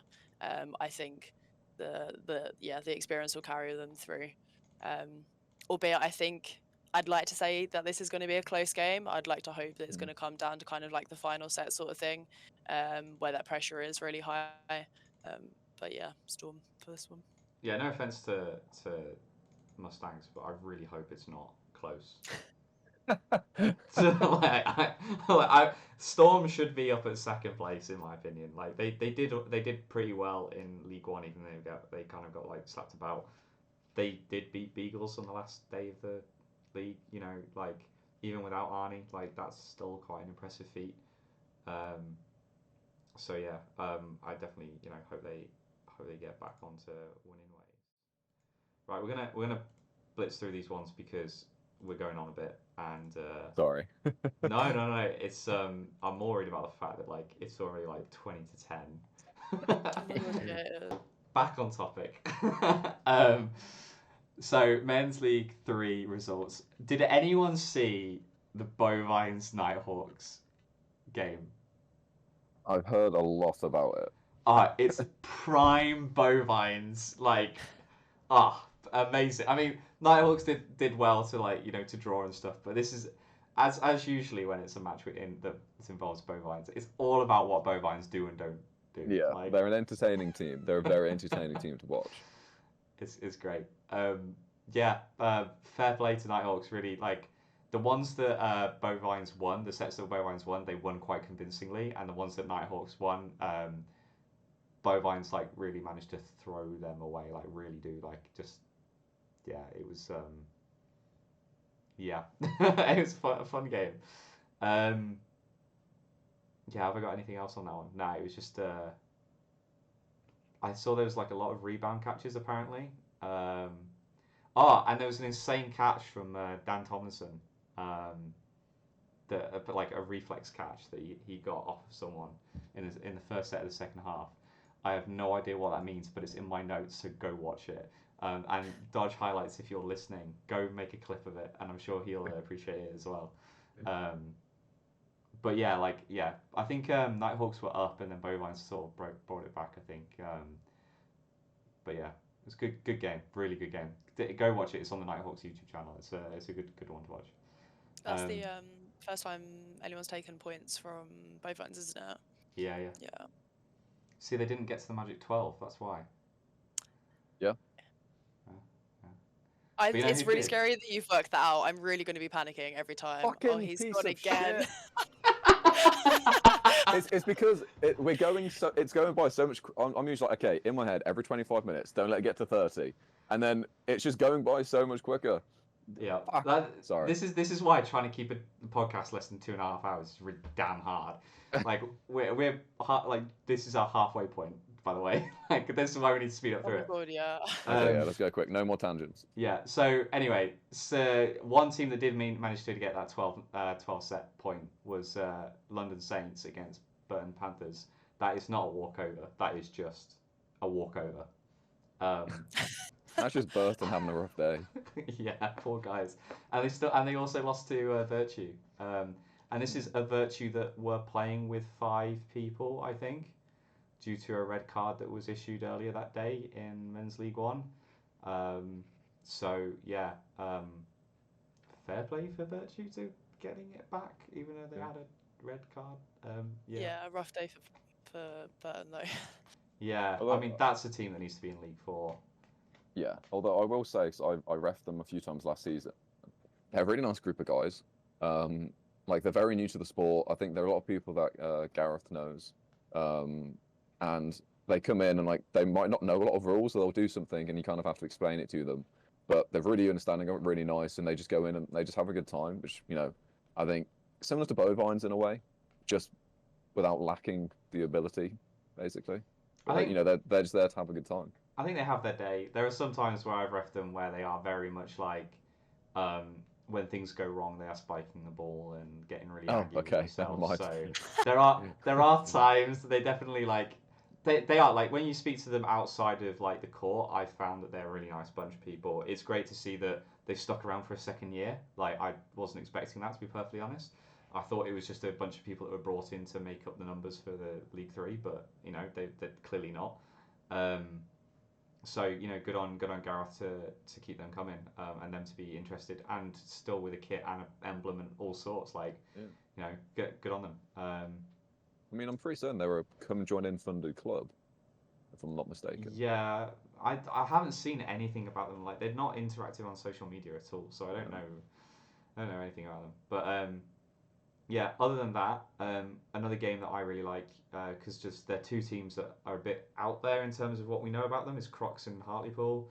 Mavs, they've got a really good young team coming up, and that's why they've come from. And Crocs, we've known they've been in the scene for a while, just haven't been playing nationals. But these two teams, I think they're both their second season in National League 3. So Yeah, really good game.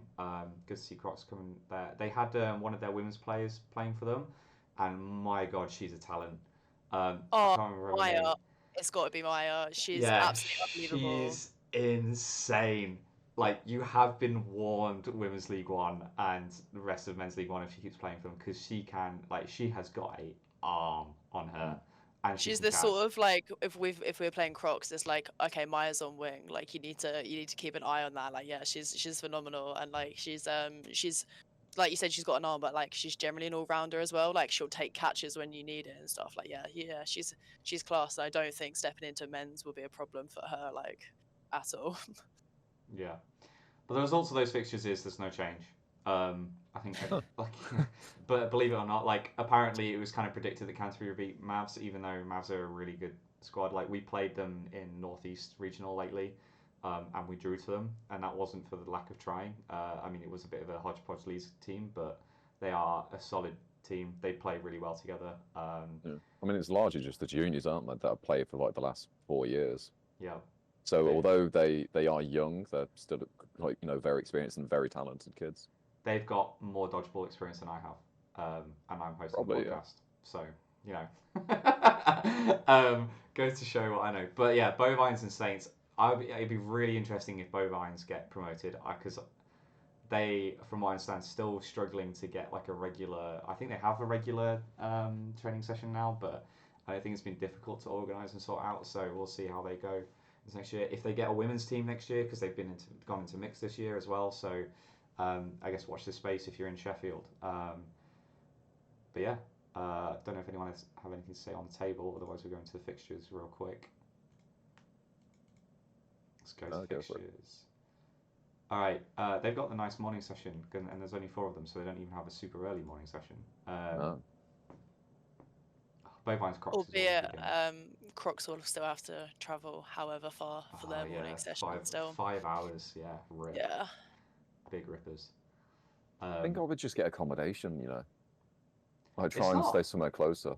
It's not that expensive at the hotel, I don't think. Is it not? No, Ross stayed there once from our squad, and he Have said a it look. wasn't too bad. I think it was like 45 quid for the night, which Not is bad like at all. I feel like I need to be utilising that more. Like Hell yeah! I'm there on horrendous hours at that venue. I would love that. I think it does depend on what's going on at the event or whatever. But it wasn't. This it- says 116. Oh shit! Wait for next league meet. Let me have a look. Let me have a gander. I suppose the England football squad will be training there at the moment, so I wonder if like it'll be a bit more Yeah. pricey because of who's there and what's going on. I know the prices at that place do fluctuate because I've seen it, and it does go up astronomically. But sometimes you can get a really good deal on it. So Friday night for Saturday is 130. Jesus, I guess it okay. depends what room, but yeah, Yeah, never But- mind. there's an option. You could It's- put everyone on the floor. Yeah, just get a whole team in, it'll be fine. I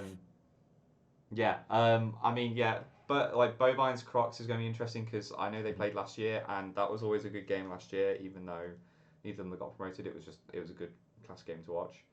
And I think the Nighthawks 2 against Mavs as well, because that's I think 4th against 5th, if memory serves correctly. So that'll be a solid game. But unless you have anything desperate to say, I'm going to push us right on to our predictions. No, and go Match for to it. Catch, because people are going to be crying at how long this episode is. It's mine and Lauren's fault. Well, sorry, Lauren and I's fault. Yeah, just The guests yeah. rambling on.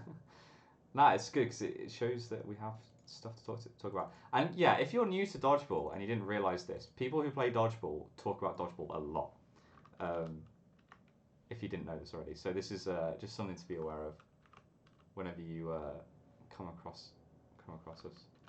Don't Become date a part of dodgeballer if you're not a dodgeballer yourself. Yeah. And even if you are a dodgeballer dating a dodgeballer, be wary. Anyway, moving swiftly on. I've got to back the northern powerhouse. That is the Bovines. Gotta love their kit. Gotta love everything about them. Their can-do attitude. I heard they're moving mountains. So Hey. good, so good. So good. Here all day. Yeah. How about you guys? What are you thinking? Bovine Saints, first v second. Uh, I'm going to put it on bovines. I think they'll probably take it a little bit easier because they will want to make sure they actually do win the league. So I think going up against second, I think they'll just, while still have a bit of fun, I think they'll take it a bit more serious and pull it out. Yeah, fair. I'm going Connor? Saints on this one. Oh, Damn, taking Yeah. Southerners. Well, they're like a lovely team and stuff. Like we see them quite a lot down in the south. And actually, I think Bovine's losing points that they potentially would have taken quite easily last league meet. I'd like to hope the kind of Saints are kind of going to run with that and be like, this is the time that we're going to take points from them. So I just want Saints to win. I'm backing them on this one. Yeah, I mean, yeah, they are two of the nicest teams you'll come across. To be fair, they are a lovely bunch, both teams. So, definitely a good game to watch. Saints are a really good team, like really growing. I think, like watching them at mixed league, they look really good. From my understanding, they're very selective about training, like who they allow to training though. Yeah. So it's somewhat of an invitation only. I don't know if that's true, but It's odd. yeah. But Yeah, that might be why they're so good. Yeah, they're quite a close knit group. Is probably the best way to describe it. And I think they're kind of just where they are working on themselves is kind of not necessarily. I don't know whether it's necessarily invitation only, but they're certainly kind of cautious of who they are and aren't taking on when it comes to training and stuff. And clearly it's working for them. Like they're doing well. So Yeah, I guess like if you've only got a certain amount of training time, then you want to like fill it up the best you can with getting better as a team and stuff. So right, this takes us on to Men's League 4. Again, another one we're gonna absolutely rattle through. Wrong image. I'm gonna first of all say straight away these are not the most relevant. Actually, we'll skip the most relevant results because I don't have last league meets results. 2 league meets have happened since we spoke last, so this is the most up to date table. What's happened since then is again, it's not the most up to date table because it's the wrong league. You can tell I am tired. There you go. So Essex have gone from being first to second to back to being first. That's what's happened in that time. Chippenham and Brayford, I believe, have swapped around a couple of times, and Silverbacks haven't just dropped down to seventh. I think they were down in seventh before as well. But yeah, the only thing I'm going to shout out is Leeds. We have a point. Let's go. We did have Alex. I don't know if you remember Hakeem. He played for us last year in the men's league. Oh yeah. He dropped down to your yeah. seconds. He hasn't been at training like all year. He turned up to one training and was like, "Oh yeah, I'll play again." So we were like, "Well, if you're gonna play again, you have to start in the you have to start from the bottom and go up." So he went to the one, and apparently he one-manned Army a couple of sets. So fair play to him. But He's got a pretty big arm. Yeah, but still, I mean that's again shows the level of this league is that even though he's a pretty good League One team player, he's can only muster a draw. If anyone is like around Coventry in the Midlands and you want to watch dodgeball and not just at St George's Park, not a bad place to go watch some dodgeball. Like we were saying, no, there's some really good games. They're really competitive. We've already analysed the shit out of Essex and Spartans, but like Chippenham, as you can see by their set difference, love to rack up sets quickly. And if you want to see what a uni team looks like that haven't quite fully graduated, then Brayford Beasts is your team to sport because it is just the same Lincoln team. And I have so much admiration for them because like to go, oh yeah, we're gonna like play all of Bucks and then we're gonna set up a club and then go play National League as well. Like hats off to you, and you're fourth in quite a competitive league, so doing really well, looking good for the future. I want to know what sort of budget their uni teams on, that they're being able to afford like all of this stuff. they have a lot of people turning up to their training. I believe they're not a small club because they usually have 2 mixed teams that they enter whenever there's a mixed event. So I think they have a women's, and then they have one, maybe two men's teams. Like they're not small for a uni team, so this doesn't surprise me that much. Lovely bunch. Cannot wait to see you guys at Dodge Fest. But yeah, I'll shout out Dodge Fest at the end. So fixtures for the next ones. We've got that revenge game, Spartans against Essex. Could be a good one. And Essex shipping them. Yeah, That'd be a good game. Yeah, Essex of got a them. really tough meet this time round. Yeah, and Leeds Alger playing thirds, Mustangs thirds. So again, another game that they could potentially get some points on. Some really good games all the way around. Like all of them, to be fair. Mustangs thirds against Brayford. I know Mustangs have had some really close results with other teams as well. So it could be one to watch. A couple of I think them. So, Coventry about to have a bit of a rough meet playing against second and third. And as we've seen from that table, when Chippenham are playing against a team they're winning against, they rack up the points. So I think, and depending how Spartans and Chippenham do over the next two fixtures, it could come down to set difference. So I can see them pushing quite hard against Coventry. Yeah, definitely. There could be some good games there. Right, predictions for match to catch, which this time round is Brayford. I've never heard of Brayford until I came to Dodgeball. Don't know if anyone else had, but yeah. Apparently it's around Lincoln. Who knew? Brayford against Mustangs. Yeah. All right. Well, I'm gonna go support my homies in the north and go for Brayford. I do think they're a really good team, and I think they will actually win. They're solid. I can't fault them. They're a good team. I think they play well as a team. They know each other inside and out because they've been playing so many games together. So I'll back them. After you, Lauren? I'm going to say Brayford as well. I don't know much about them, but the fact that they drew to Essex says a lot about kind of the performance they can put in. So I think actually when they need to step up, they can. And obviously it'll be quite a close game because there's only 1 point difference between them. So I mean, Essex are Brayford. very hit and miss, to be fair, because Essex beat Leeds by 1 set previously as well. So, but I back your logic. Well, I don't know much about it. Like you were saying, I haven't heard of Brayford up until Dodgeball. So. I think it's going to be a really close game. I think Leicester have some really, really talented players, but I'm going to go for Brayford as well. I think they have been really pretty consistent, pretty strong throughout the season. Really good players, and they have some players that have played for quite a long time. And I think I've rattled on about experience quite a lot in terms of how that weighs in, but I've seen it happen, especially in League 4, quite a lot when it is some sort of newer teams. Having that experience makes a huge difference to how much you crumble under pressure in a tough game. Yeah, true. I mean, they're both experienced, but just in different ways, right? Because one's gone through the juniors and one's gone through uni, and I don't know which one's more of a pressure cooker. I feel like probably uni because there are more good teams. Yeah, that's what I was going to say. I think at the junior level, depending on which league you're playing, if you're on a decent team, you usually just wipe the floor with the rest of the juniors. Yeah, definitely. All right, last two. We're down the home stretch now. Woo woo. Women's League Super. Oh wait, that's the other podcast. Women's Super League.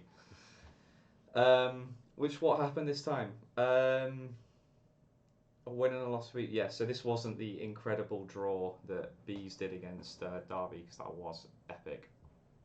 But there was a huge 16-6 loss to Rangers from Valkyries. Yeah, that was a crazy game, wasn't it?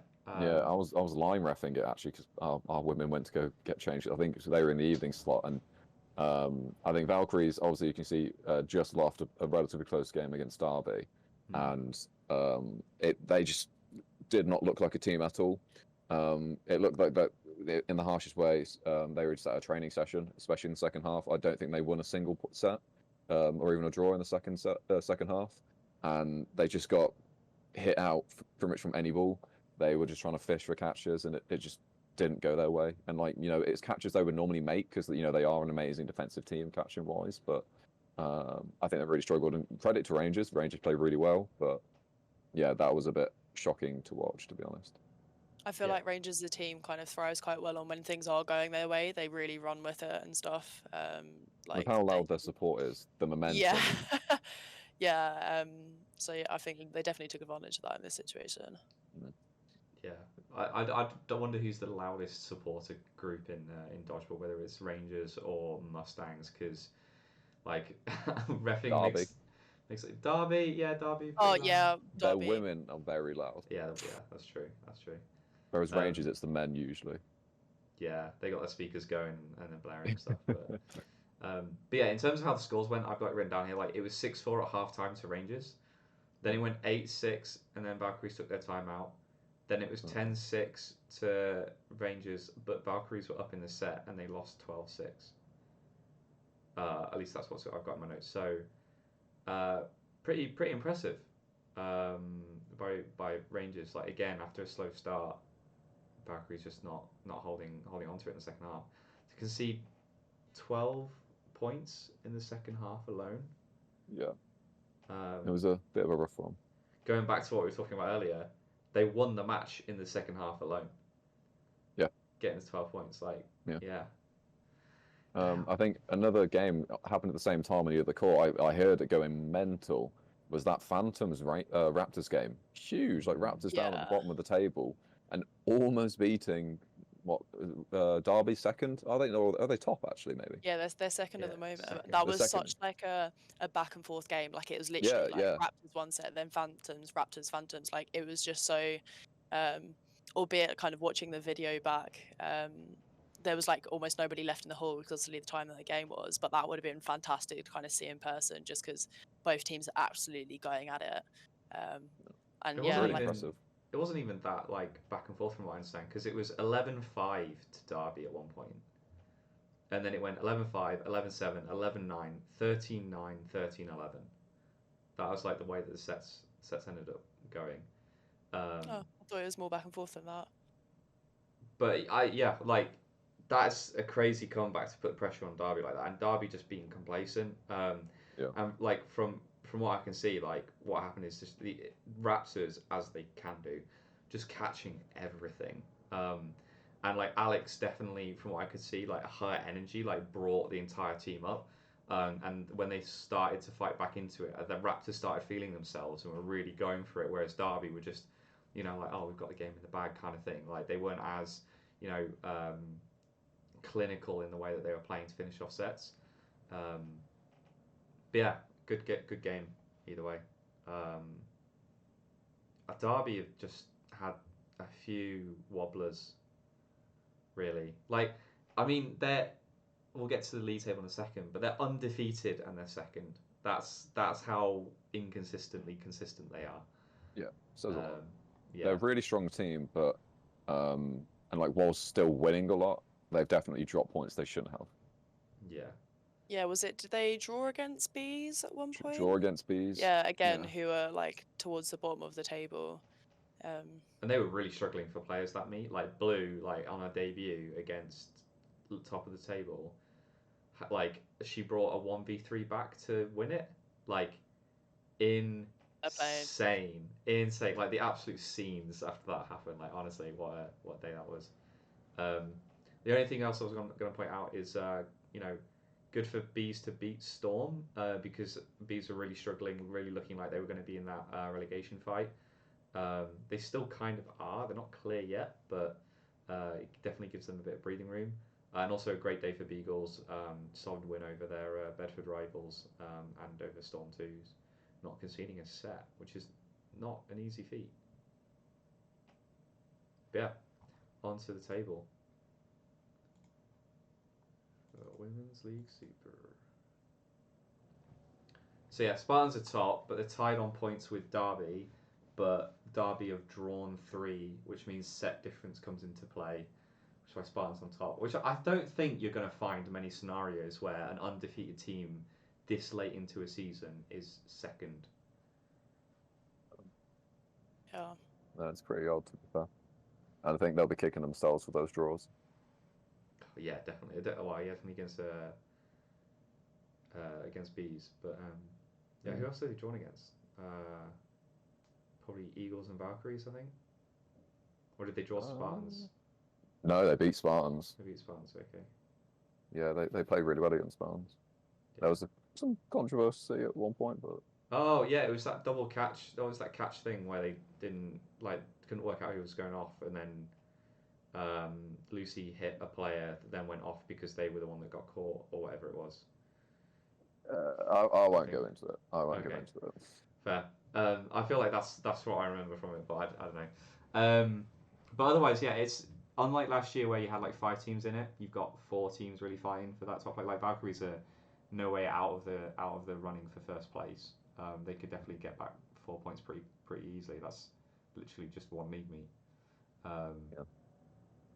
But yeah, the rest of them, like Storm, like even Sheriffs, Storm, Rangers, and Bees, although relatively comfortable, like only 3 points separating them. Could be interesting to see how that plays out. But I don't know how. Maybe Alex, for British champs, for the women's league, how does it play out? Like, what teams get through? No idea. No, okay, cool. I was I wondering if think there's it's, like a position top to play for. 6, maybe Okay. more, just because of like the lack of women's teams in the other regions. Yeah, I was gonna say like it really. Yeah, because if there was something to play for, like in the mid-table and in Super League, because otherwise, like Sheriffs through to Bees, like their season's basically done. They just need to sort of see it out. But yeah. Yeah, realistically. But I mean, I think it's just amazing that sort of last season and this season, it's not just the Beagles show.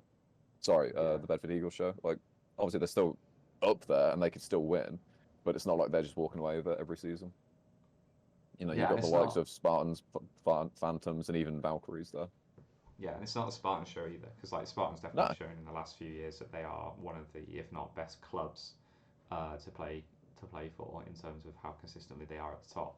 Yeah. But yeah, right, and then fixtures. Next league meet, they got the nice early session. I think there's some tasty matches this time. You got both of Storm's games are big for Storm. I don't think they'll come away with a win, but it's Storm, so who knows? Unfortunately, I know Tamara made it into the first team, but she's out for the season, I believe. She's injured again. So wishing her the best and speediest recovery. Yeah, I think she did her other knee when she was in Paris, didn't she? Yeah. So Yeah. hoping you get well soon, Tamara. So sorry to hear about that, but yeah, hopefully Storm do you good and come away with a win and some upsets here, because I could see it happening. I can definitely see it happening. It's not out of the question for sure. I think the Beagles Valkyries game will be interesting, especially because Valkyries won against Beagles last time, and they're both sat at 3rd and 4th at the moment. I think that where they're fighting for those top positions, that'll be quite a good game. Especially Valkyries coming off 2 losses. Yeah. But then Beagles got another tough game after that in Spartans. So Yeah, they've got a big tough day game. for Bedford Eagles. Sheriff's Raptors. Raptors have got a big day because like they need to get wins over like Bees, because they beat them last time, but they need to beat teams like Sheriffs and Bees if they want to start catching up to the mid-table and save themselves from relegation. Storm 2 have got a bit of a rough day against Phantoms and Rangers. But maybe they could do something against Rangers. Who knows? But then Rangers have beaten Valkyries. It's Women's Super League. Who can predict what's going to happen? Really. We're going to try to though. And go to a segue into our match to catch. I thought That was quite a good. I smooth like segue. that. That was a good one. That was It was smooth. yeah, totally unintentional, I'll say, but we'll play it off. I know what I'm doing. It's all good. But our match to catch is Spartans Beagles yet again in Super League. I don't know.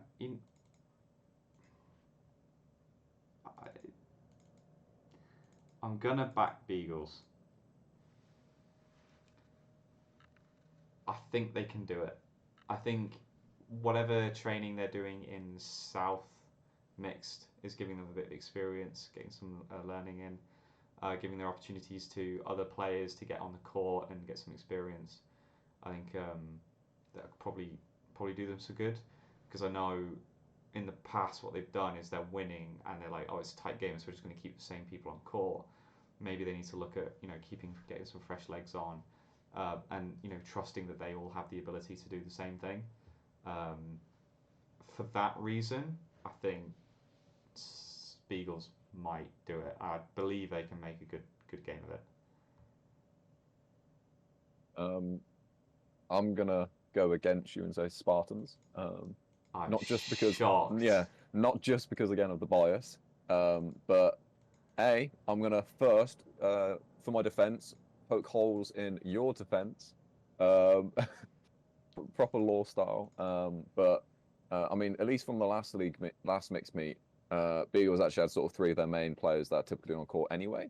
I didn't actually see some of their lesser players, and I know Spartans have also been obviously sending a lot of their women. So I think both teams have been getting the experience of not just training but also keeping busy in mixed league.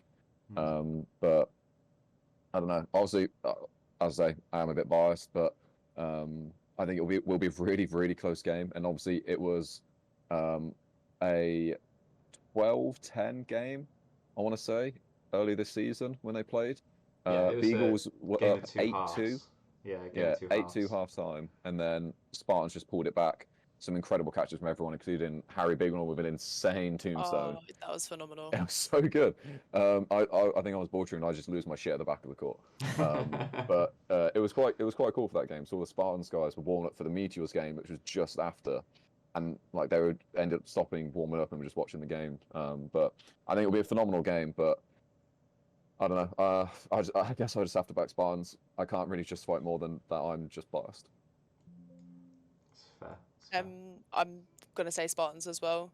I think because of kind of the because of like the atmosphere and stuff of the last game, and the way that they did turn it around, I think they're gonna kind of play that as an advantage to them, and I think their mindset going into the game will be safe in the sense of that they know, one, they can achieve it, but two, that they also know it's still going to be a tough game. And I think kind of like, just how the last game went, I think they've got this one in the bag. I mean, given that you two have said that you can't predict the same thing the whole way through, I'm really curious as to what your Women's League One predictions are going to be. Lauren predicted someone else earlier. Oh, yeah, I did. Saints instead of both ones. Saints instead of both ones. Okay, there you go. All right, never mind. Saints have got to pull through for me now. Yeah, big up the two teams in white. Cool. All right. Last but not least, we're getting there. Sorry to our listeners. I know it's been a long one, but appreciate you sticking with us in this one. Women's League One, arguably the best league to watch. Hell yeah. Definitely one of the most stressful leagues to watch, at least from a personal perspective.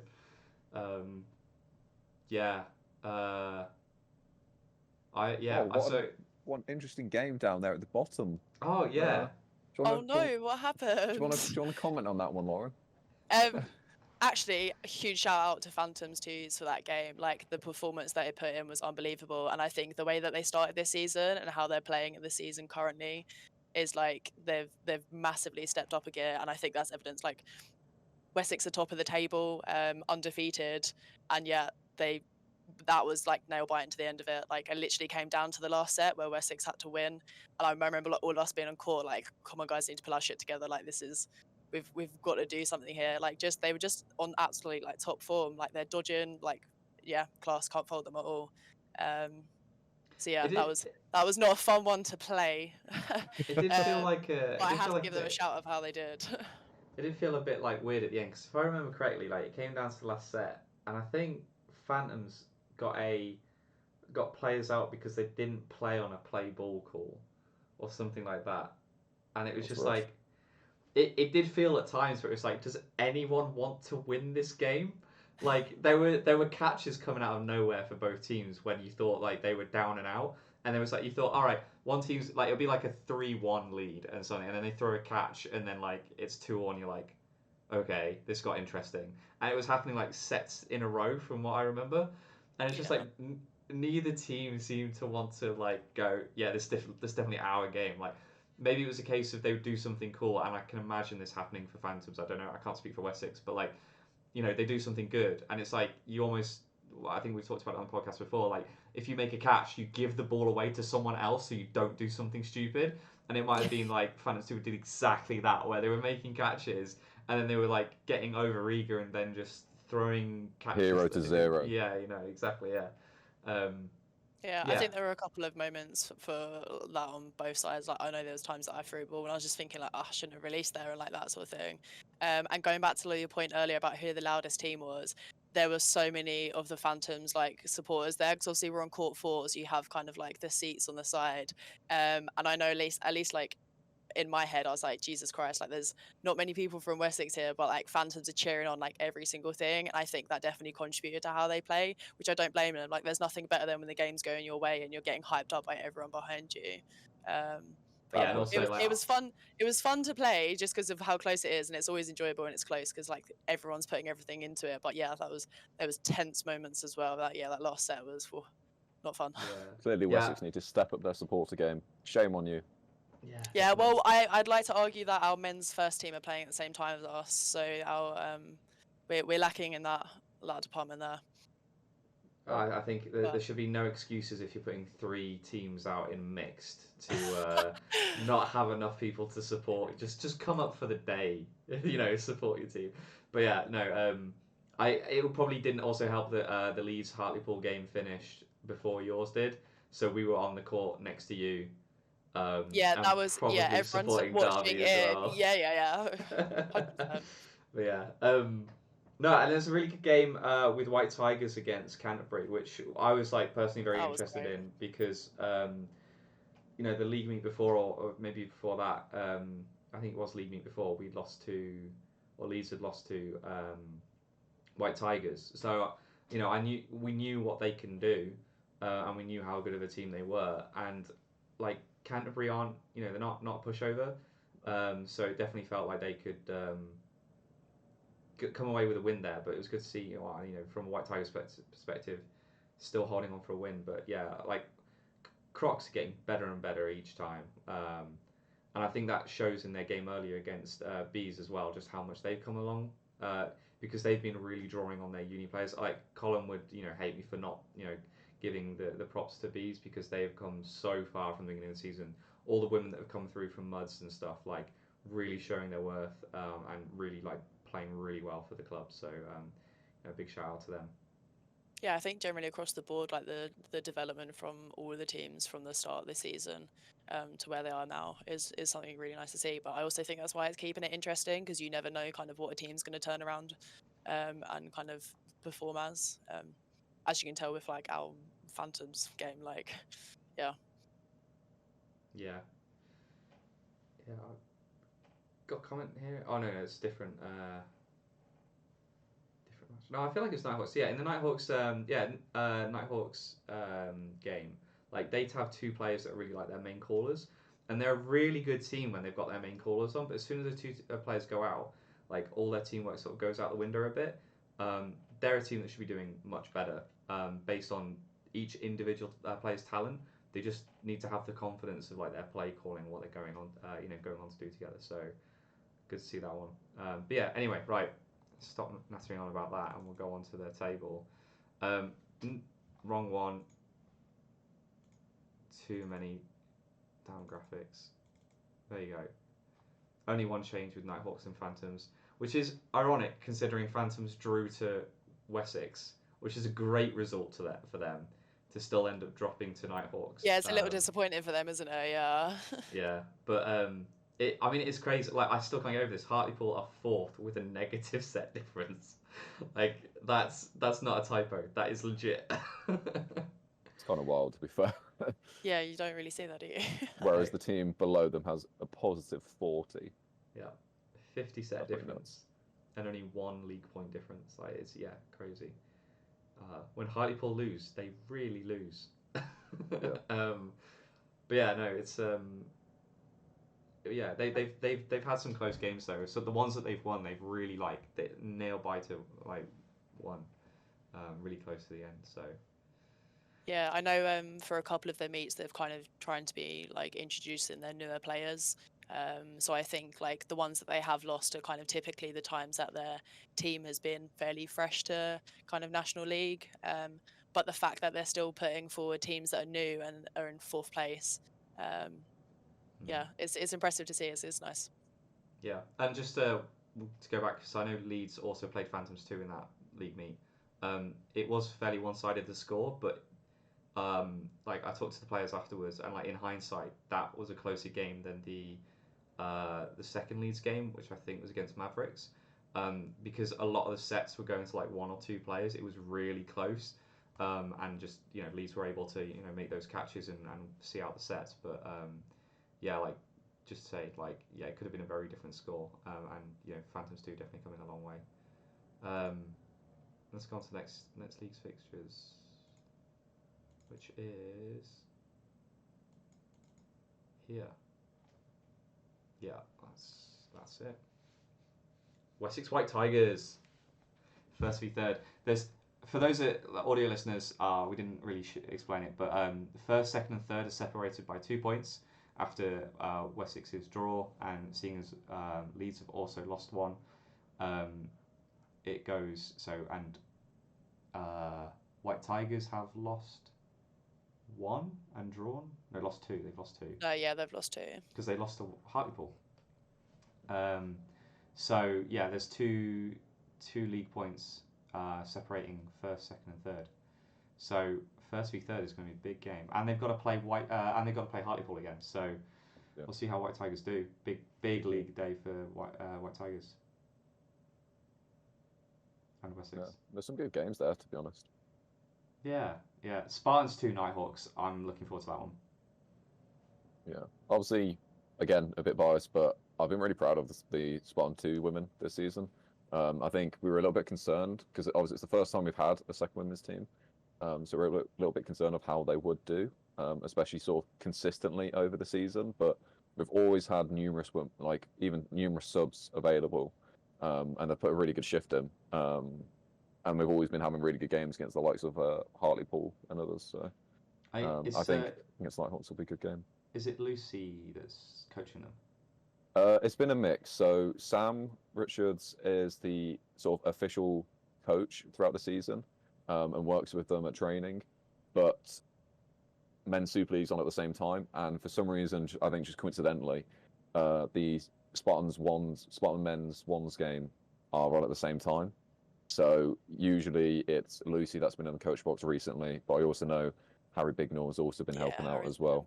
At least ball retrieving for them and sort of shouting things at the same time. So they've had a lot of support from the women's ones, which has been really nice to see. But yeah, it'll be good. I think, as you say, against the Nighthawks team, it'll be a really good game. I think their Crocs game will be quite interesting as well because as teams, I think they have quite similar play styles, and it'll be interesting to see how each team copes with kind of like coming up against each other, and kind of the adaptations that they're making to because they're both quite catchy teams, and like catchers can turn around sets so easily. So I think that would be quite a good one as well. Yeah, I agree. Yeah. No, the only reason I was asking because I know when we played them, Leeds v Spartans, it was honestly more stressful than the Wessex game because the Wessex game at least it was like tense. It was first v second. You knew what you were going into. Against the Spartans one, I think like Leeds probably felt confident, and then when things weren't going their way, you're like, oh, please don't lose your heads, like when you're watching it and things like that. And it came down to I think we were 12-10 up. No, we're 10 all, and it was like less than 3 minutes to go, and the set started, and Spartans 2 decided to step off court, and it's like, fuck, like we could go for a draw here. Like you pulled out a 60-second set, and you're like, when it's League One, and like you're doing anything well can against. happen. Yeah, but it's like it's a team that you're not. I don't think Spartans 2 were necessarily expecting to beat Leeds. And so like then go not only okay right we're gonna put the win out the head, but we're still gonna fight for that draw, and to like end up losing by 2 sets in the end, like every set set batters in this league, but like, No, I agree. like You know, what game? like I think that helps when you're a team that you don't have a lot of expectations. Like you're not too overly stressed or focused on the win or the loss. It's more just sort of the individual taking each set as it comes kind of thing. And you're just sort of facing the team that's opposite you. And I think that's something that our twos have done really well so far this season. And a lot of their losses have been by sort of 1-2 sets, had a couple draws. So yeah, I think they've been really good. And I think it's the same for a lot of the other women's teams as well. I think the biggest win that Spartans 2 have pulled out this year is turning up in Warwick kit for their first league game. That's the biggest W for them. No, that's it. Like they've got some good wins under the belt, but I still like that is such a good move to turn up in Warwick kit. I massively loved it when that happened. Yeah, the baby Spartans. Right, let's go on to our match to catch, which I think would surprise no one in knowing who this one is. Yeah, it's White Tigers versus. Keep you in anticipation now. Wessex. Be a good game. I'm gonna go for Wessex. It's gonna be terrible. It's gonna absolutely suck.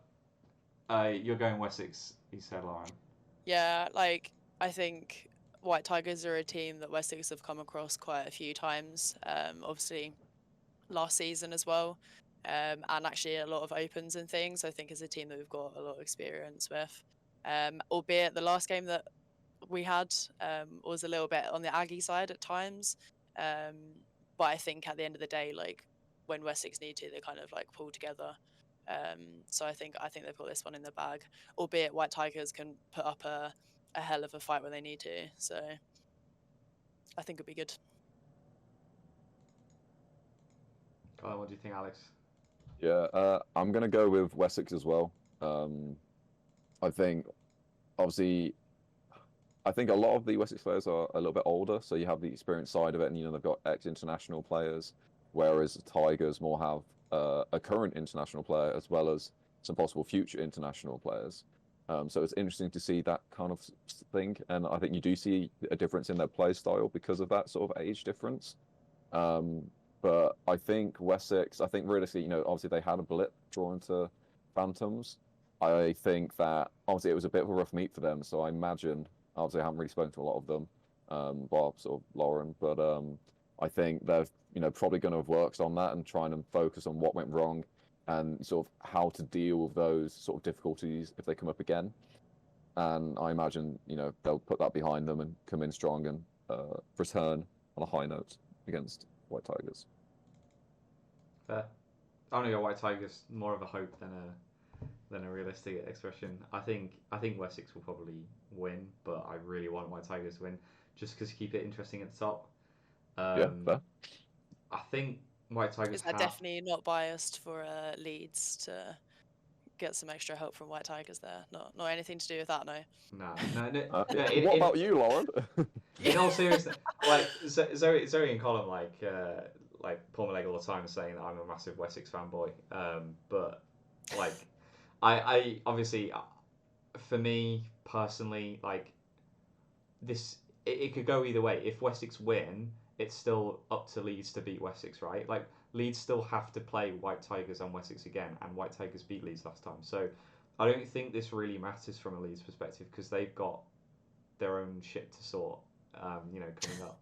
To be brutally honest, no, I think White Tigers have genuinely got better as the season's gone on, and they've played better as a team, and they've been more clinical and showing some of that form that Wessex and Leeds have. So I think it is going to be a closer game, and I think White Tigers. We'll see what happens with Wessex. I think it depends on what their lineup is because I know they've chopped and changed a fair bit during the season. It's only been 1 or 2 players, so it's not been like the whole squad's changing. But I think that still has a big impact when you're a team chasing goals. So we'll see what happens. But yeah, I'm gonna go White Tigers on this one. But yeah, so that leads us to the end. And I'm back in. So yeah, thanks for watching. Please like and subscribe. The only things I was going to say as we finish up, like obviously we've been talking about kit and stuff. I can't remember if there's anything else we were going to like bring up at the end, but hey, definitely from my perspective, I think like one thing that maybe we'll put it in the episode at the end of the season, like hopes for the future. I think we were talking about like that community feel and what can we do to like keep it, and I think definitely from like Lee's perspective and like what we're doing Dodge Fest, which has definitely, I've had a few messages about it, like people want to get involved. Like it's just a community thing that we're trying to do in the north to get whatever ability club, as long as it's adult ability, to come in for socials, have a good time, like have an open. It's all self-refereed. It's all British Dodgeball aren't really involved, but we're obviously using their rules and stuff like that. So it's just a case of having a friendly open, bringing everyone in, getting the community together. So starting to build that community up in the northeast. And I'd definitely say like I know Canterbury have done a few opens at this point. I know Surrey have done their I think you did an open boot ball charity event. I think. Boot ball, yeah. But that wasn't just like uni teams. That was the whole community, right? So things like that I think really help with that, keeping that community feel, and like when new teams pop up that just they're brought under the umbrella of like that local area. So I think that's definitely something to look forward to going forward. But yeah, nothing else from me. Anything else from you guys? Watch British Dodgeball's latest video on University South Mix Open. I heard their filmmaker spent a lot of time and a late night on that. Yeah, it's genuinely really good. Like I was very impressed by it. It's really good. If I was to critique, go for it.